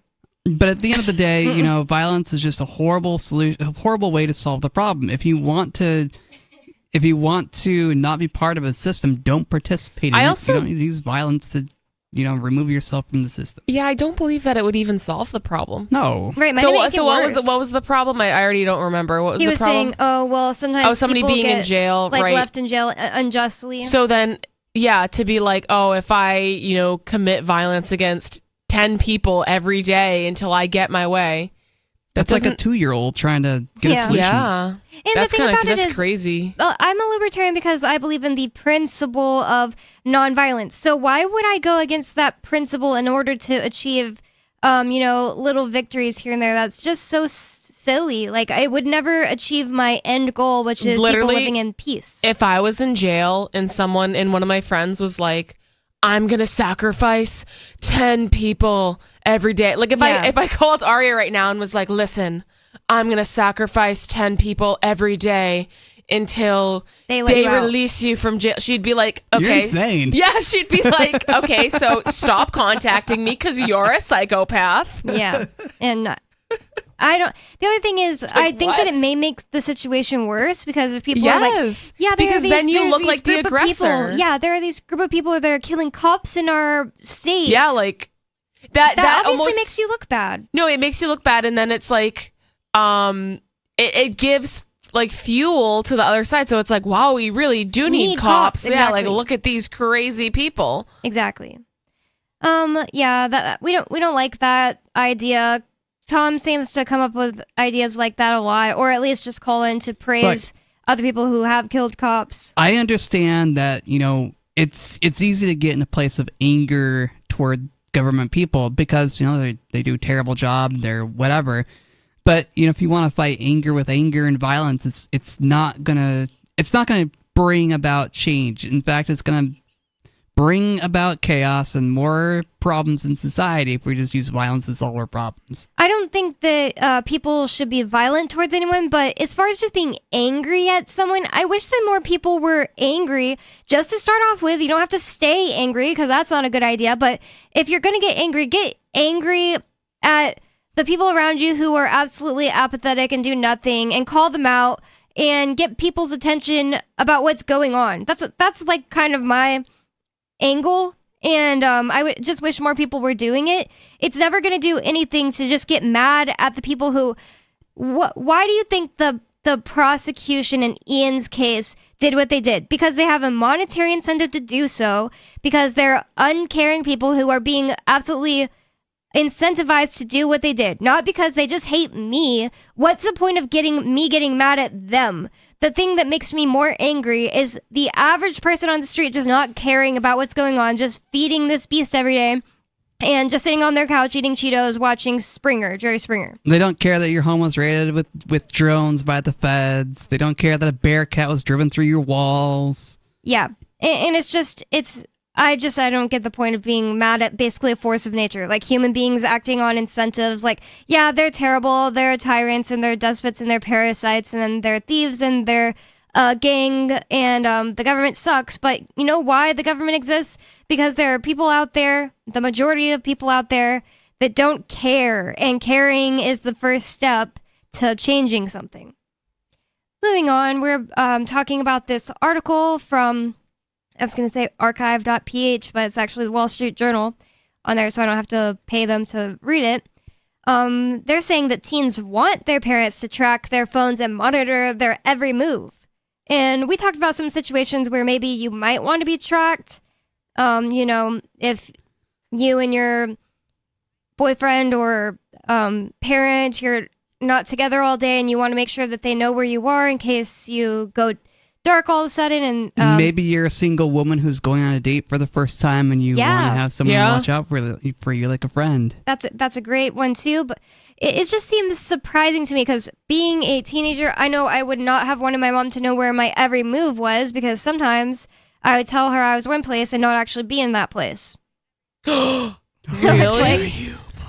So it's just like, I find it surprising that it says members of Gen Z ages 11 to 26, which is so insulting, say they use family location sharing apps to bolster a sense of security. Are you insulted by being called Gen Z? No, I'm insulted by being called millennial. I really don't like that idea. I don't feel like a millennial, and I don't think 1996 should be considered millennial. It really annoys me. Well, you want to be a Gen Z? It's not like I want to be a Gen Z. It's just that I don't fit in. I don't completely fit in with either, but the idea of being a millennial is just ridiculous to me. I mean, you can be whatever you want to be. I say that I am transgenerational, so I actually identify as a boomer. Because it's not like it actually matters, but if you're going to make it make sense, 1996 does not belong in millennials. Yeah. Like, maybe it's also because I repeated a grade, so all my friends were born in 1997. Yeah. I can't see myself. It just feels like an arbitrary line, right? It's like a bunch of people born in the 80s that's nothing like me. Like in 1989. But they would be Gen X, right? Well, up to 1984. Oh. So most of the 80 are millennials, and people who grew up without the internet are nothing like me. You know? Honestly, I don't want to be grouped with anyone. I get the idea, but since it gets brought up literally every other article I read, and they try to call me a millennial, it just annoys me. Millennials grew up totally different than I did. The people in the group called millennials grew up totally different than I did. I could even see 1995 being the cutoff, but not. But that's kind of how it is with like any generation, right? Like you have like the older half and the younger half, and they're both like completely different. Right. That's probably true. But when it comes to the internet, I feel like that changed so much that they shouldn't have just been like, arbitrary 13 years or whatever it is. You know? I think there should be like a micro generation. I would even possibly accept 1995. You should just like make your own. Well, that's the thing. It doesn't really matter if I make my own. People will keep calling me a millennial, and it's annoying. Well, I reject their reality. I do too, but it says members of Gen Z, ages 11 to 26 right now, say they use family location sharing apps to bolster a sense of security. And, that is adding in a whole bunch of adults. So, like we were saying, I can understand an adult giving it to their mom or their boyfriend or whatever, their location. This article is only shocking because it says teenagers are wanting their parents to know I just really don't believe it, honestly. It would be interesting to see where they're coming from. So, like, I know like people do it on Snapchat, like with their friends, but I couldn't see a teenager wanting to do that with their parents. Yeah, like you're usually lying to your parents at that age, and like, you're getting drunk in a field somewhere when you said you were sleeping over your friend's house. Right. Being a teen used to be a time of rebellion and exploration in your life, but now it just seems like either if this article's true, it sounds like the teens just want to be watched more and babied more, and that'd be freaking weird. And treated like, and having a helicopter parent over them all the time. Right. That word does get brought up. It says downloads of Life 360 doubled in the U.S. since 2021. The app now has more than 33 million monthly active users in the U.S. and another 20 million internationally. Even more teens share their location using Apple's Find My, that's what it's called, Google's Family Link, Snapchat's Snap Map, and GPS-equipped smartwatches. Gen Z respondents to a recent survey from Life 360 said they share their location when they drive, when they go on dates, and when they attend concerts and other large gatherings. Many keep location sharing on at all times. Yet tracking may be creating a false safety net for both parents and teens. Oh, things are really dangerous. You need to be afraid. That's what they're saying. Knowing where kids are doesn't necessarily keep them safe when disaster strikes. Why would anybody think it did? What a dumb, unnecessary sentence. It's just like, obviously. Yeah. But at least you know where they are. Well, at least you know where they're at when the disaster strikes, so you can say, oh, well, my child was last here. Or if you know where they are, you check, and they're not where they're supposed to be, you can go get them. You know, Yeah. I think that's the main idea. It's just like, oh, it doesn't keep my kids safe from like falling in a hole and dying. Like, thank you for the information, Wall Street Journal.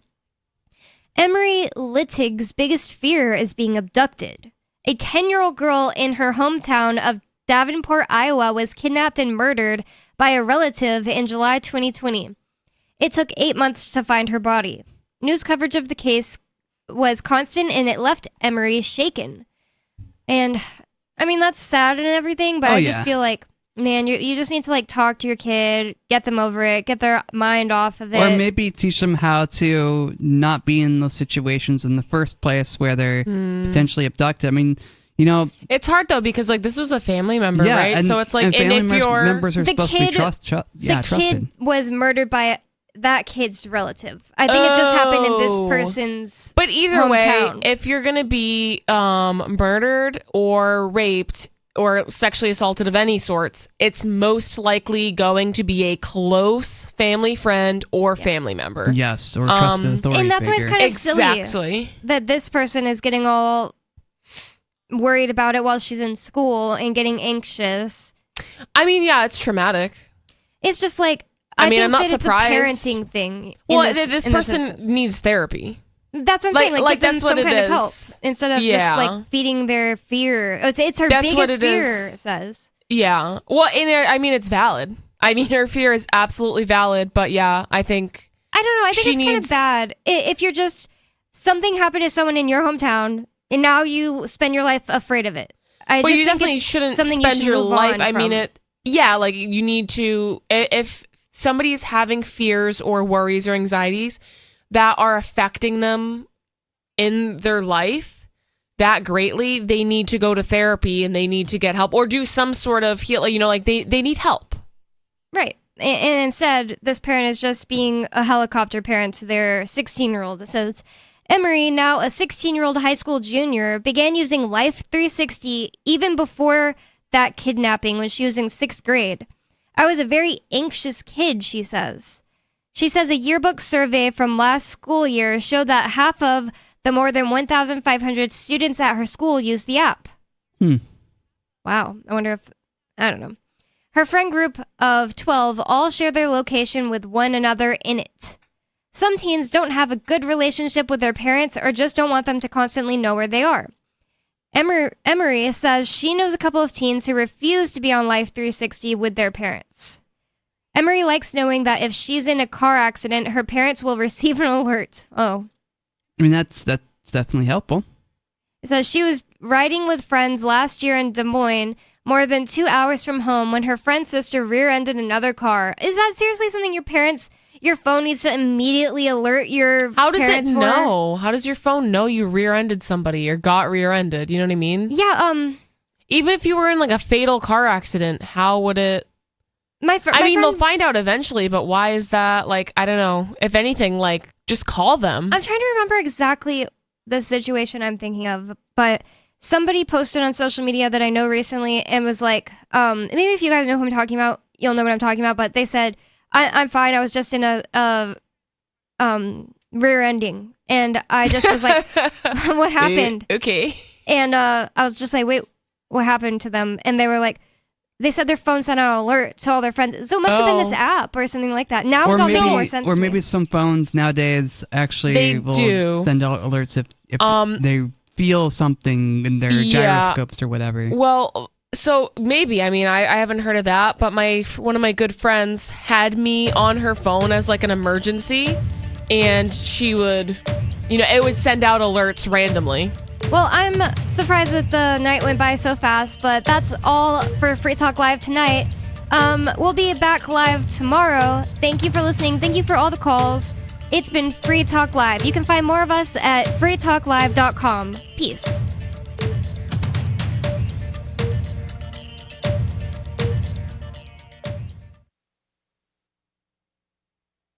Free Talk Live. I mean, what I'm saying is that if you do something that could cause harm, you should be prosecuted for it.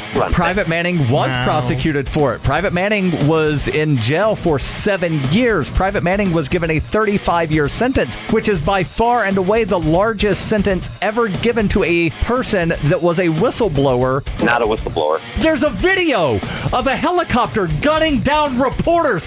That's a war crime. But ultimately, the people in the military are following the orders of thugs and liars and criminals in Washington.